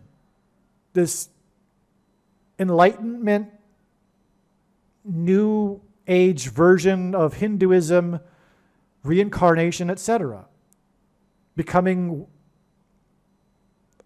Evolving one's spirit and becoming more like God, etc. Okay, but it's all deception and it is a mirage. The song "The Highwayman," that is about immortality without the God of the Bible, was originally written by Jimmy Webb and released on the album released on an album in May of 1977, 4 months after Jimmy Carter's inauguration. The title of the album is El Mirage. It's amazing. As in deception. It's amazing, right? I bet you Jimmy Webb hints at the Webb telescope, which will somehow be involved in the deception regarding demons pretending to be aliens, but that's just a speculation. The promise of immortality will be a mirage. The album was released in the same month as the movie Star Wars was released. Star Wars is about alien life in other parts of the universe, and the promise of immortality will come through demons pretending to be aliens from another part of the universe. Aliens and UFOs will be a mirage from demons. This paragraph is so amazing. It really should be made into a video by itself about the Highwayman. Sign that God has used here with the death of Chris Christopherson. Wow. Make sure you pass this video on to everyone you know, and don't ever stop sharing it in everywhere you go on social media. And go to places you don't ever go, and post the link with something about what the video is about in the comment sections of places you never go. There is no evangelical tool compared to these predictions. And it is a bag of gold, and Jesus warned Christians that do nothing with their bag of gold will be thrown into hell. And this is a massive bag of gold. All right. Christopherson sang with Carter in the fourth state. Christopherson died at the age of 88, 8 days after the MJ sign, Michael Jackson sign, prophetic sign, that pointed to MJ and Carter's celebration of things, pointy things, in the fourth state. That's explained in the Thriller video. Michael Jackson Dancing with Zombies, Thriller. The promise of immortality will come through pointy things. Christopherson was a member of the Highwaymen, whose song, The Highwayman, is about immortality. Christopherson died at 88, 8 days after the White House released a video of Harris and the governor of California visiting the workers on the highway in other words, highwaymen, the workers on the highway, on the I-10 in Los Angeles, as in fallen angels. This was the day of the prophetic fire at the old courthouse, which symbolizes freedom and justice going down, next to Dodger Stadium on San Fernando Road. And the fire pointed to the San Fernando Valley earthquake, for which the iconic image is the collapsed section of highway overpass. More highway. In front of which, this collapsed section of highway overpass, the iconic image of this most consequential earthquake in U.S. history, which had it lasted for a couple more seconds, would have caused the San Fernando Dam to collapse, killing thousands of people. The San Fernando Valley earthquake led to the creation of the USGS. It was the most consequential earthquake in U.S. history. Anyway, this San Fernando Road fire pointed to the San Fernando Valley earthquake, which I explained in another video, for which the iconic image is of the collapsed section of highway overpass, in front of which the Doobie Brothers posed with 4 horses and 19th century carriage for the cover of their album, The Captain and Me as an Antichrist. In the song, The Highwayman, the first of the 4 characters is a highwayman who robs people in a horse carriages from the 19th century. That's an amazing connection there too. I'm just going to throw in something that I just realized now. It's explained in other videos, the importance of Fernando Valenzuela for the Los Angeles Dodgers, who died on October 22nd. That's actually 31 days after the San Fernando Road fire that pointed to the San Fernando Valley earthquake. And 31 is the 11th prime number. And this is the same day, the fire on San Fernando Road, the same day as the release of Kamala Harris at the I-10 highway. And the I-10 hints at 110, but that also hints at 11. That's a connection. Now, Fernando is known for Fernando Mania, and that's a tie to Obama Mania, which makes Fernando Valenzuela point to the Antichrist. But also, actually, Fernando Valenzuela, God is using to point to Venezuela and their Marxist coup and shoplifted referendums, in which there will never ever be another government there that isn't a Marxist government. That's the same thing that's happening right now in America, and that's why Venezuela is being used in God's signs. And furthermore, actually, although I forget the connection, the day that the Carter Center said that the recent shoplifted referendum results in Venezuela were not valid connects to the day that Carter will die. Okay. Jimmy Carter is the rock and roll president. That's why, by the way, him singing with Chris Christopherson and Willie Nelson is relevant. Also him getting together with Michael Jackson to promote pointy things for kids. Okay. Jimmy Carter is the rock and roll president. On March 6th, 2024, and by the way, I'm not making that up. That's a thing, if you don't know. He is the rock and roll president. That's one of his nicknames. And I think that's largely because of him having these rock musicians come and visit him at the White House. But no, it's actually also more than anything the support he got during the election campaign from the rock and roll people, the famous celebrities. Okay, so on March 6th, 2024, news broke that a member of the 70s band, the Doobie Brothers, joined the group to produce their first album together in 44 years. 44 years earlier was 1980, the year of Carter's presidency. And Christopherson's first role in a movie was the last movie.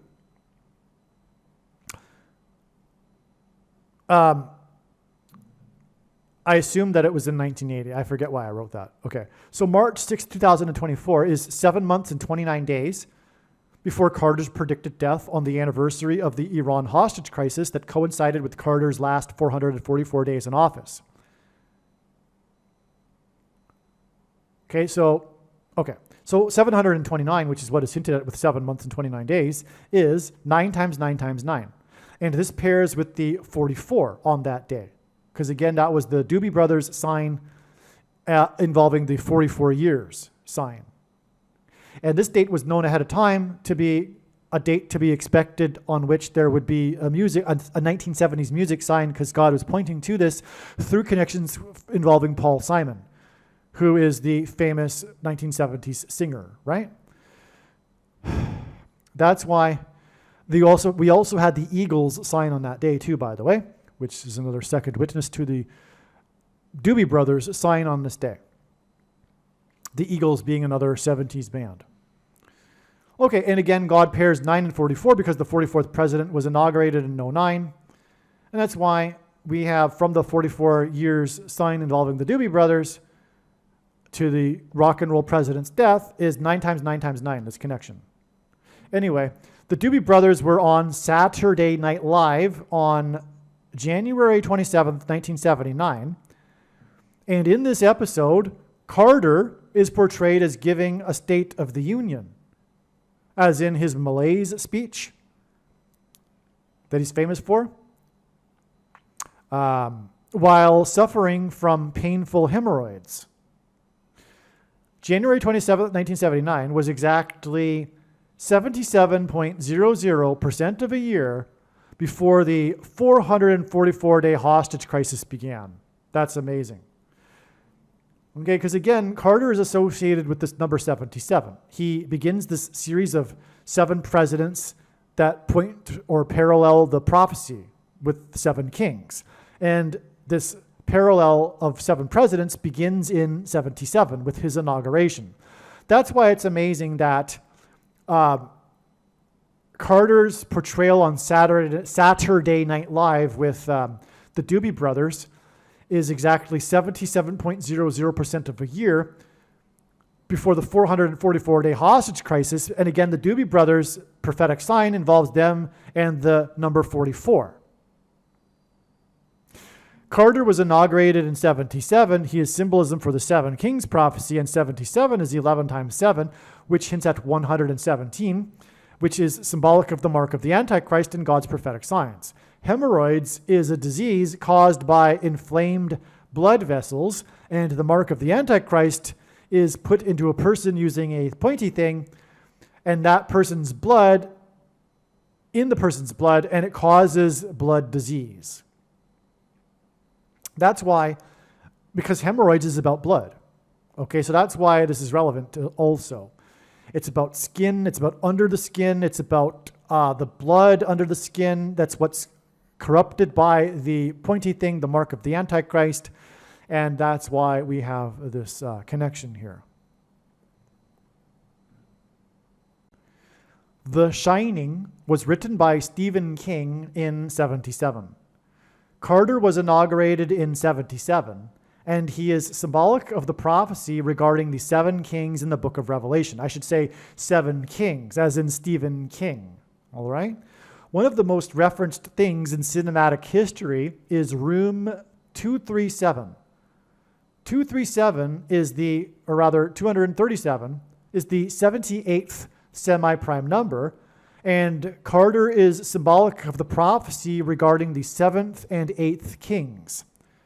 Carter is also symbolic of the 7 years of prophetic warning signs, followed by the final 8th year of the destruction of America. The hotel in The Shining points to the hotel used for the Wannsee Conference when the Nazis formalized the final solution. The theme Kubrick embedded in The Shining is genocide and slaughter.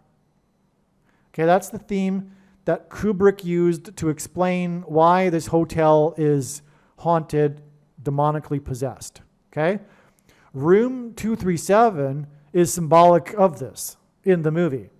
the theme of genocide and slaughter. 2 times 3 times 7 equals 42, and in the Bible, the number 42 always appears in the context of slaughter. I could give you the examples.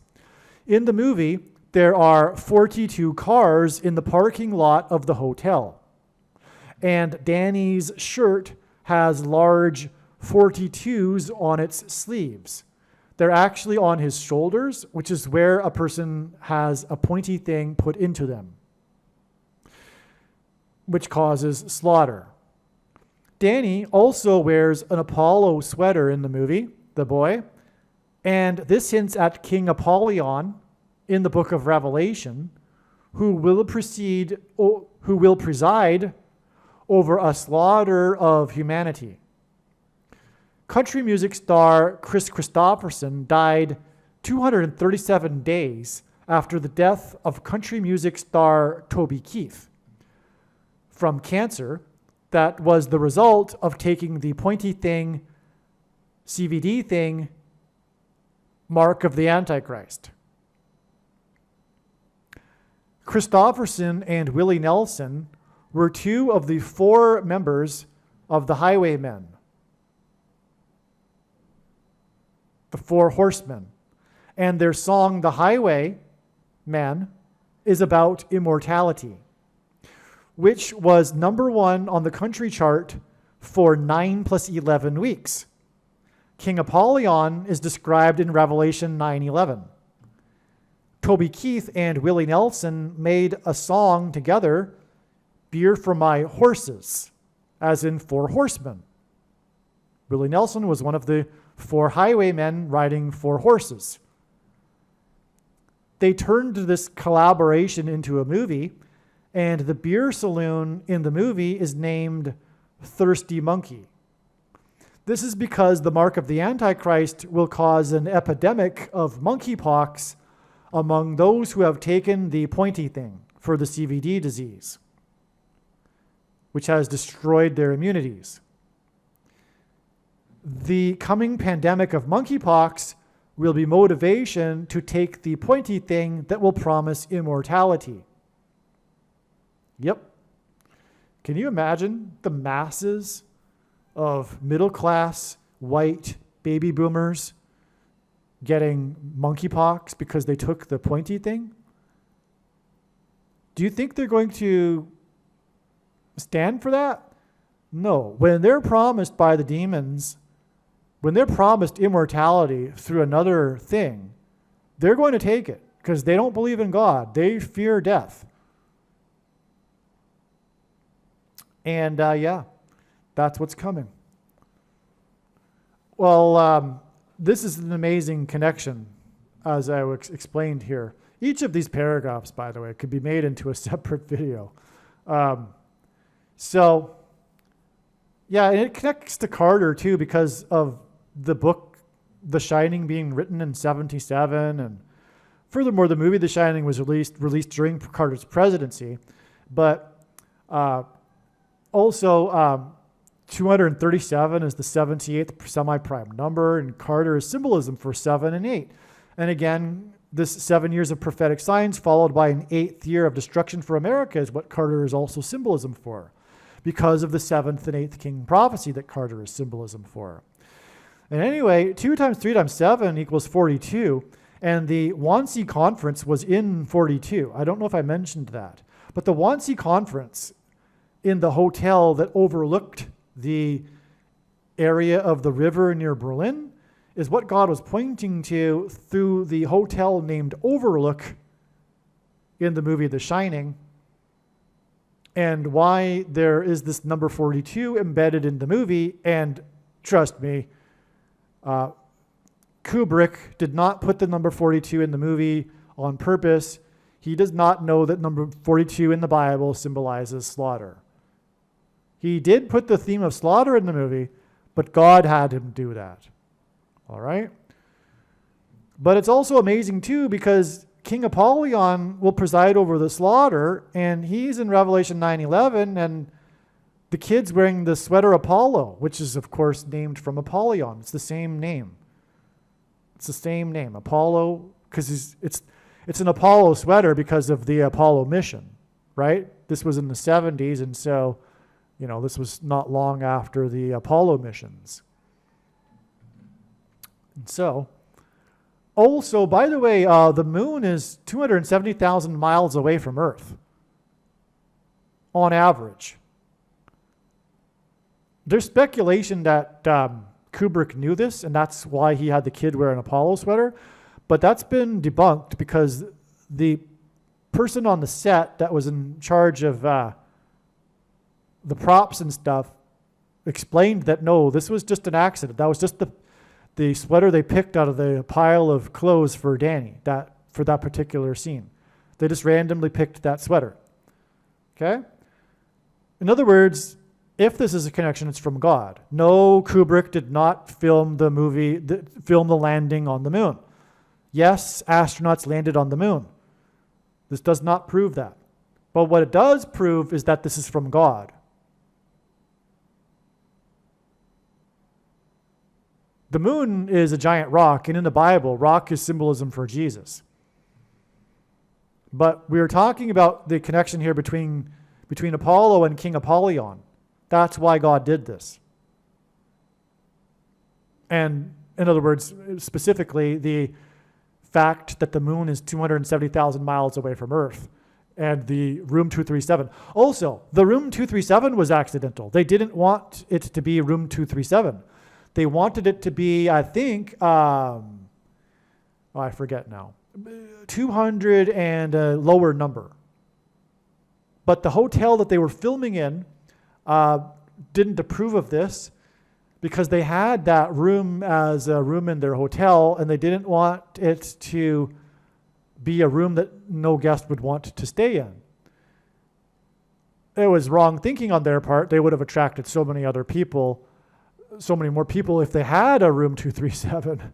But anyway, so the room 237 wasn't intentional either. Neither was the sweater, okay? So it's all designed by God.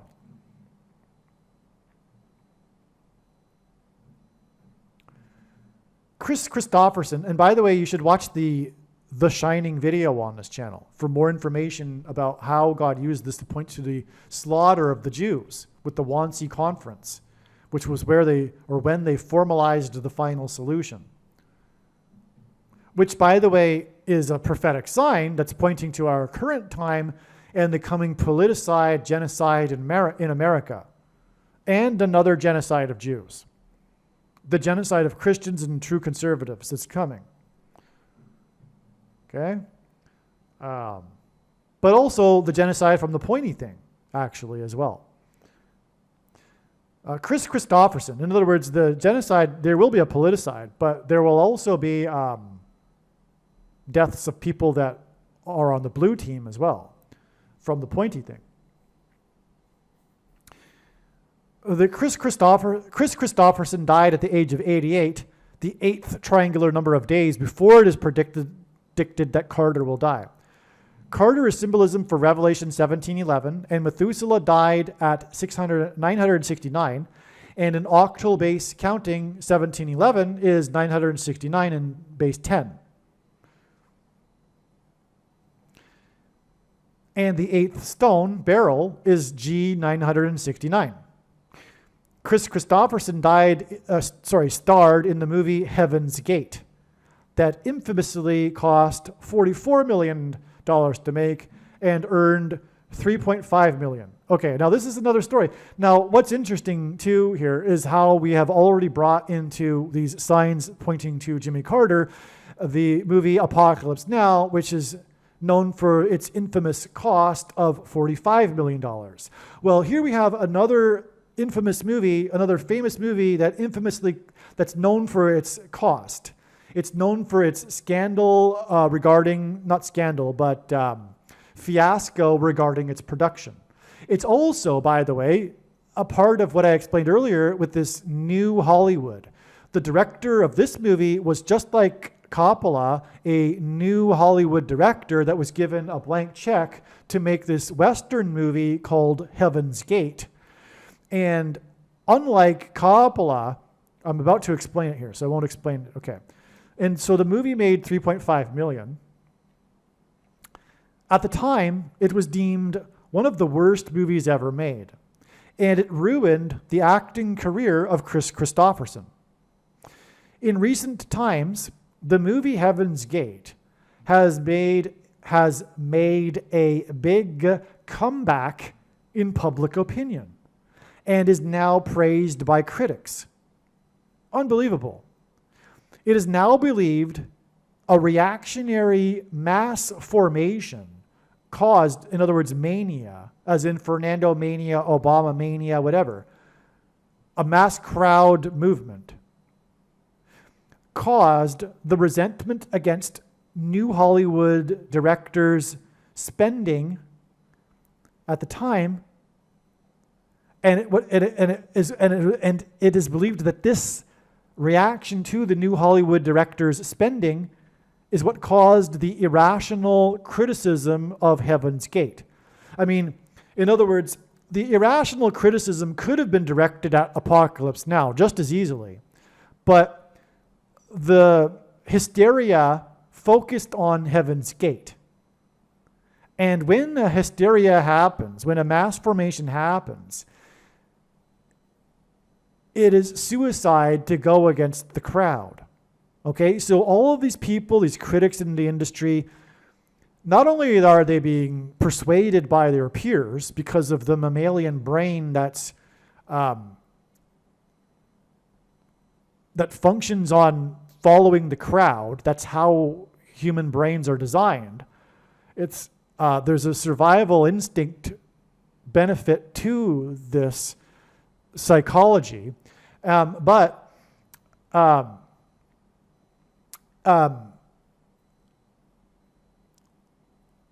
so they probably believed in the cause of condemning this movie, but also if they didn't and they went against it, they would also have been ridiculed themselves.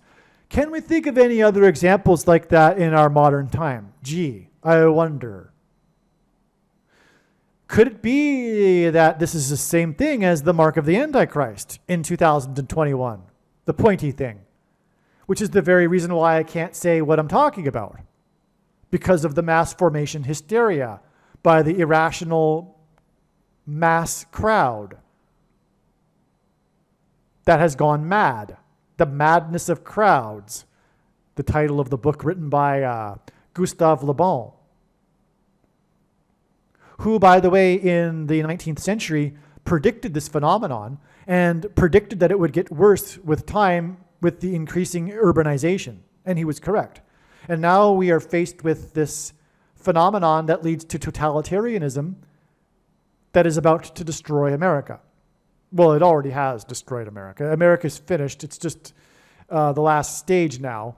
But the mass formation and the left, their political cult, has destroyed America. This destruction of America has been going on for decades, but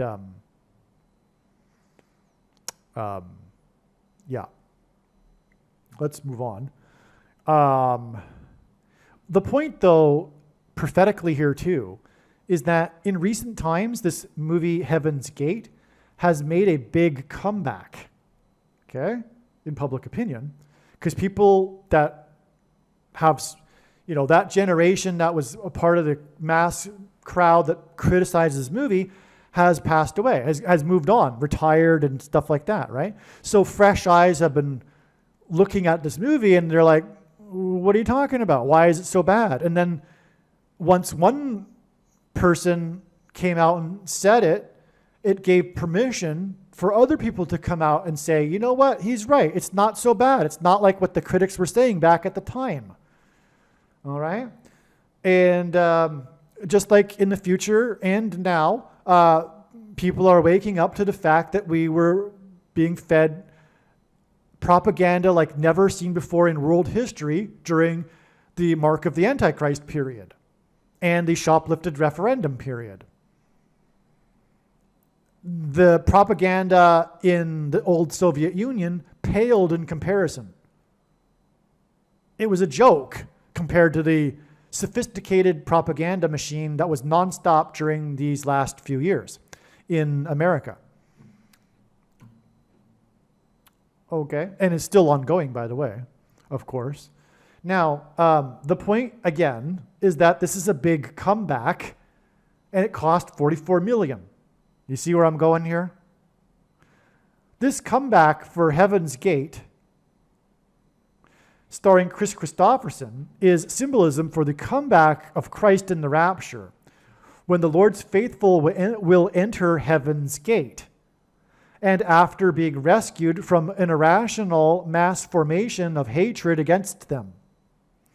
The rapture will be on Pentecost in 2025, June 8th, which will be exactly the 8th triangular number of weeks after the death of Chris Christopherson. I can't believe, I forgot to put it in, and I put it in the next couple of paragraphs here. Okay. This 36 weeks is also 252 days, and that symbolizes the 2,520 days that symbolizes the period of the Antichrist in Daniel chapter 9, okay? But also that's 4 plus 4, okay? And that's what I'm getting at here. So let me just repeat that. The rapture from the 44th president, Antichrist, will be 4 plus 4th triangular number of weeks after the death of Chris Christopherson, who starred in this movie, Heaven's Gate, which ruined his acting career because of the mass formation. He was canceled, in other words. It's symbolism for being canceled in cancel culture like what we have now today. Now, the comeback of this movie that infamously cost $44 million hints at the comeback of the 44th president. That's what this is all about here. The Antichrist. The Highwaymen and the video for the Highwayman hint at the 4 horse riders of the apocalypse. One of the 4 horsemen is symbolic of plague. Willie Nelson points to Toby Keith, who died from cancer from the pointy thing, the mark of the Antichrist, and their movie, Beer for My Horses and Monkeypox. Johnny Cash, okay, so now I've explained Chris Christopherson, Willie Nelson, but there's another singer, Johnny Cash.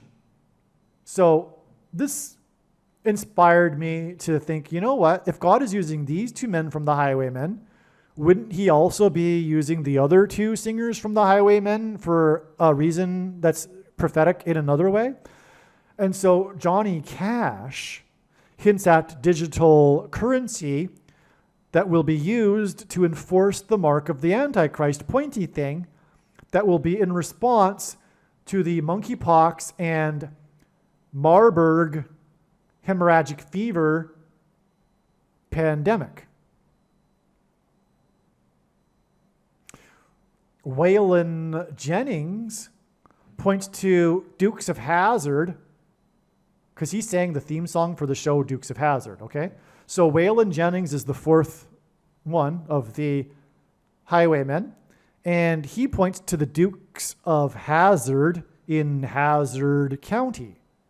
Hazard hints at destruction, judgment, calamity, etc. And Dukes hints at the second in command after the king, which is why Obama's favorite basketball team are the Duke Blue Devils. Right? Obama is the second of the 2 antichrists after the monarch of Rome, the first antichrist, Pope Francis. That's why Obama is the Duke.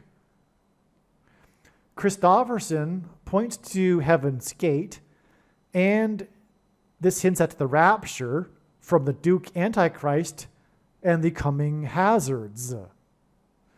Christopherson's first movie was the last movie. Jesus said he is the Alpha and the Omega. Again, the song The Highwayman is 3 minutes and 22 seconds long. Genesis 3:22, that's a typo, symbolizes the coming promise of immortality in that will be in response to the monkeypox and Marburg and CVD disease. Okay, that's Jimmy Carter brokered the Camp David Accords in 78 when he pressured Israel to give up land. It was an abomination. In Daniel chapter 12, there is a period of 1,200 days. In Daniel chapter 12, there is a period of 1,290 days from the setting up of an abomination on the Temple Mount. In Ezekiel chapter 4, God told the prophet that a day is symbolic of a year.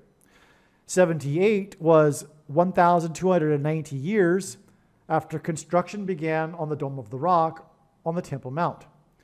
In other words, the prophetic year of Carter in terms of this prophecy was 78. 78 was also the year of Jonestown, in which the survivor's name is Tim Carter, the famous survivor of Jonestown, Tim Carter, who survived the mass suicide murder in Jonestown, which involved taking pointy things of poison, which is what the mark of the Antichrist is. The mark of the Antichrist is a pointy thing that is poison that is a spiritual abomination. Okay? And again, it was 1,290 days after the setting up of the abomination. And Carter in 78 was 1,290 years after the setting up of the abomination on the Temple Mount. The Jonestown massacre was the same day as the release of the Earth, Wind, and Fire's hit September. And the Camp David Accords were signed in September of that year, of the release of Earth, Wind, and Fire's September. These signs related to 78, the year 78, and Carter is indicating, the death of Carter will indicate 7 years of prophetic signs, followed by an 8th year of destruction, as in Earth, Wind, and Fire, after the death of Carter, that will include the abomination mark of the Antichrist.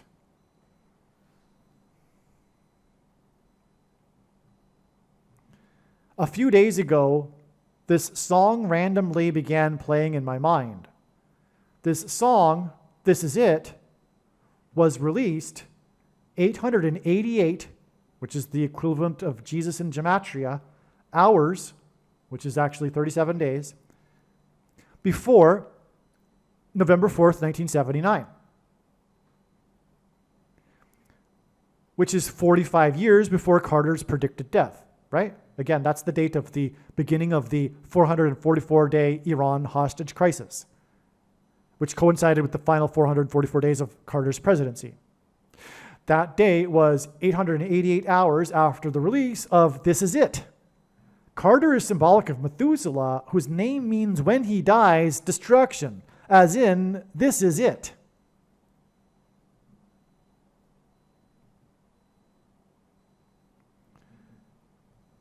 Watch the video with the closed captions on.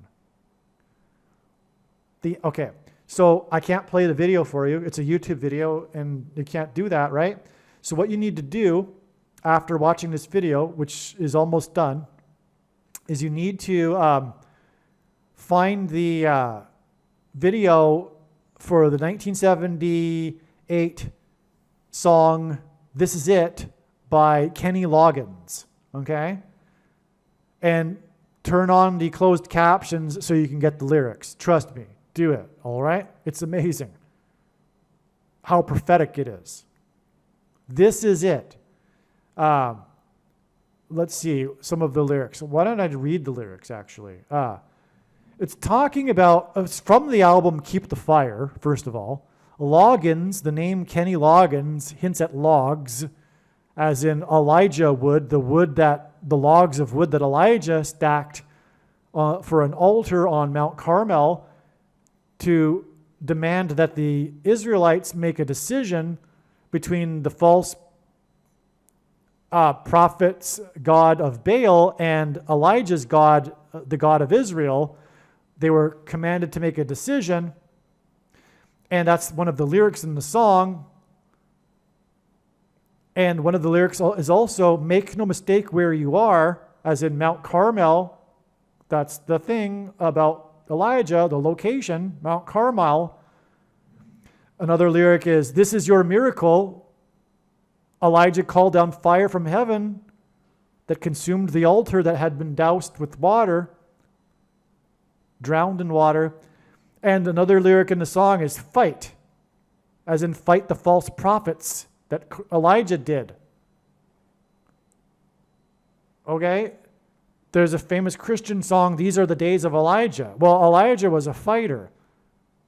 Make no mistake. Make no mistake where you are. This is it. Make no mistake.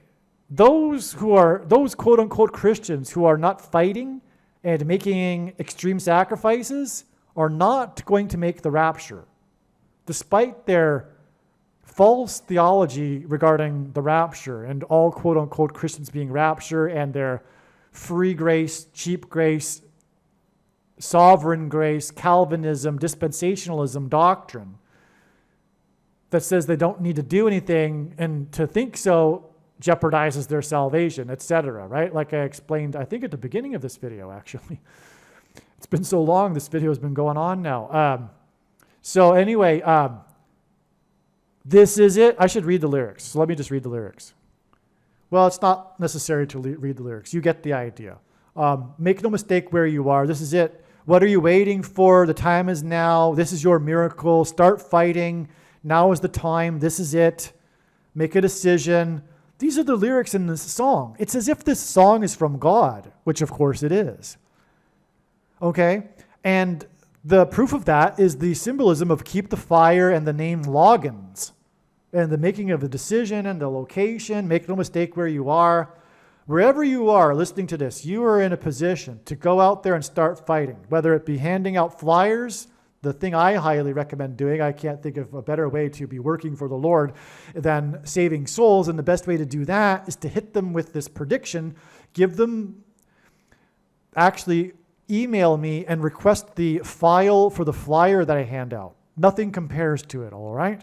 It has the information that people need now. Now is not the time to be handing out, never is the time, furthermore, to be handing out the traditional evangelical tracts that people typically hand out that tell people that Jesus loves them and all that, which isn't true. You don't want to be misleading people, right? The few references of God loving in the Bible are always in context of the redeemed. It's not true. Okay, you don't want to tell people that Jesus loves them, and you don't want to be telling people about false evangelical theology. You want to be telling them about the warnings and the things that are on this flyer. Trust me. Email me for the file for the flyer. Hand them out on busy street corners. Put them on windshields and busy mall parking lots. Put them in mailboxes. You can reach hundreds of people in an hour, and nothing compares to this prediction in this video.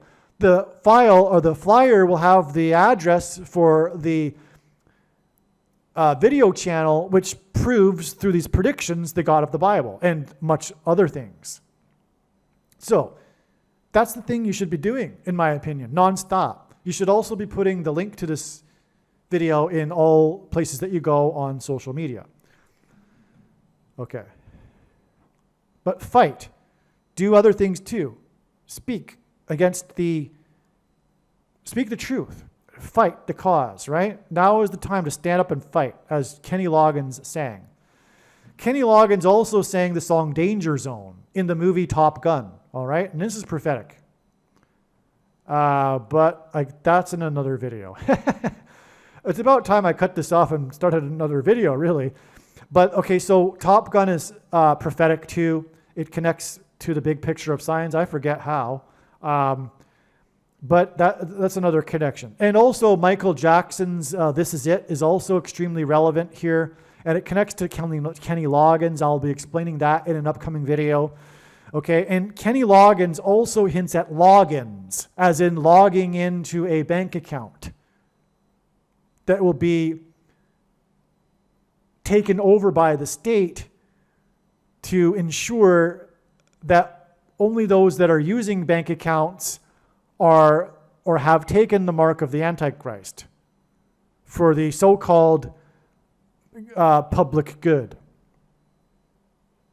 collectivism always inevitably leads to the trampling of the individual human rights and freedom. And the theme of the Bible is slavery versus freedom.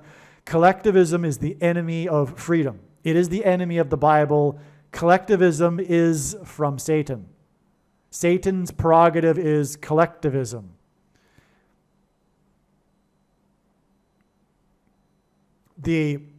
Ronald Reagan was correct. The Soviet Empire and communism was not an alternative economic model. That's one of the biggest lies of history. Karl Marx himself said that ultimately this was for the purpose of bringing down Christianity. He was a Satanist. There's all kinds of evidence. This is a fact. For example, he wrote letters to his sons, addressing his son as "you little devil," which is what Satanists do when they address each other. All right, and on. He dedicated his writings to Satan, his play. He was a playwright. He dedicated his play to Satan. He was a Satanist, and he hated Christians and Christianity. And this was the perfect thing to bring down Christianity. It's true. It is. It was. It has been in history. And it's happening now in America. The inevitable consequences of removing God from society is the vacuum will be replaced by communism. It's like a law of the universe. The founding fathers knew this. They said this, that democracy could only be had by a religious, moral people. It's not possible at all for atheists to be having or living in a democratic society. And it's the Democrats that have removed God from their platform, that are the anti-God party. They are the communist party now, the collectivist party, whatever word you want to use for in the 21st century version of communism, wokeism, etc. It is a political religion, and it's inevitable that when religion is removed, a new religion comes in its place, and that religion becomes the state in a people that don't believe in God. It is their religion. And it is totalitarian, as communism and collectivism always is. This brings us, though, back to the theme in the Bible of slavery and freedom. The ultimate end result of collectivism is slavery, where people simply are valued based on their production worth for the collective, the state.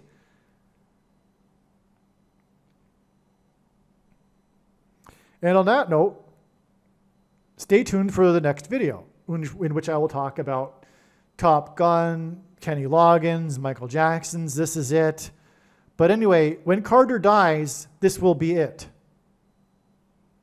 It will signify the name Methuselah, which means when he dies, destruction. Which is why Kamala Harris will die in a plane crash shortly after, 23 days later, and that will lead to the rise of the Antichrist and the destruction of America, the final chapter.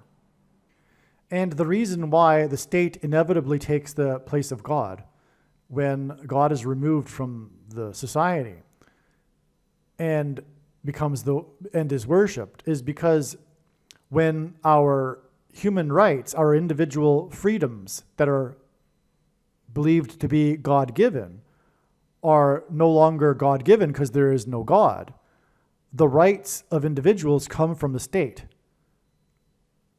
and are not inalienable. The state decides, the collective decides what is good and what is... The elites actually decide. The elites running the collective state decide. The technocrats, the totalitarians, in other words, they make the decisions about what can be said, what is good for society. They make the decisions. There's no inalienable rights. Our rights don't come from God, and when they don't come from God, they come from the state. Believe me, I know far better than you how the prediction made in this video was derived, And more importantly, I know far better than you why the righteous Christian God of the Bible has given me a voice through this prediction. If you are a quote-unquote Christian or Muslim, this prediction was not learned through a demon. Be warned that blaspheming the Holy Spirit is the unforgivable sin. If you are a New Ager or New Spirituality person, this prediction was not learned through somehow tapping into the supposed universal collective consciousness. If you are a conspiracy theorist, this prediction was not learned through figuring out a supposed code that the Illuminati and Satanists are using. This prediction was learned through the Bible and through watching carefully the Lord's prophetic signs, which Jesus commanded all Christians to do. Besides proving that Jesus Christ is the Lord, the reason why God has given me a voice through this prediction is to prove that the controversial things that I am saying in the videos on this channel are the truth. Therefore, a wise person will want to watch all of the videos on this channel. What I will also do is create a video or two that summarizes some of the controversial things that the Lord will prove to be true when the prediction being made in this video comes to pass. I will leave links to these must-watch videos in the description box below this video. Again, the purpose of this prediction, that is from God, is to prove these things that I will talk about. And therefore, it would be foolish to not watch the videos that I will leave links for in the description box below this video. Aliens and UFOs are demons masquerading as aliens and UFOs. Most people's spiritual experiences are demonic deception, especially if they are not a true follower of Christ. In the last days, many people who claim to be a follower of Christ will have spiritual experiences that are in reality demonic. God became a man and died a horrible death at the hand of the ruler of this world, Satan, and then defeated death for you, so that you too can overcome death, which is the price that must be paid for sin. It is time to repent, which means to change one's ways and turn to God and become a disciple of Jesus. Please leave a like and upvote the video, and once this prediction has come to pass, share this video with everyone you know, and more, don't stop sharing it everywhere in social media. It is essential that everyone immediately read the homepage of my website, TrumpPrediction.com. If you are watching this on the YouTube platform, please note that not all of the videos are on YouTube. You need to switch to the BitChute.com or the Odyssey.com channel. And do it now in case you aren't able to later.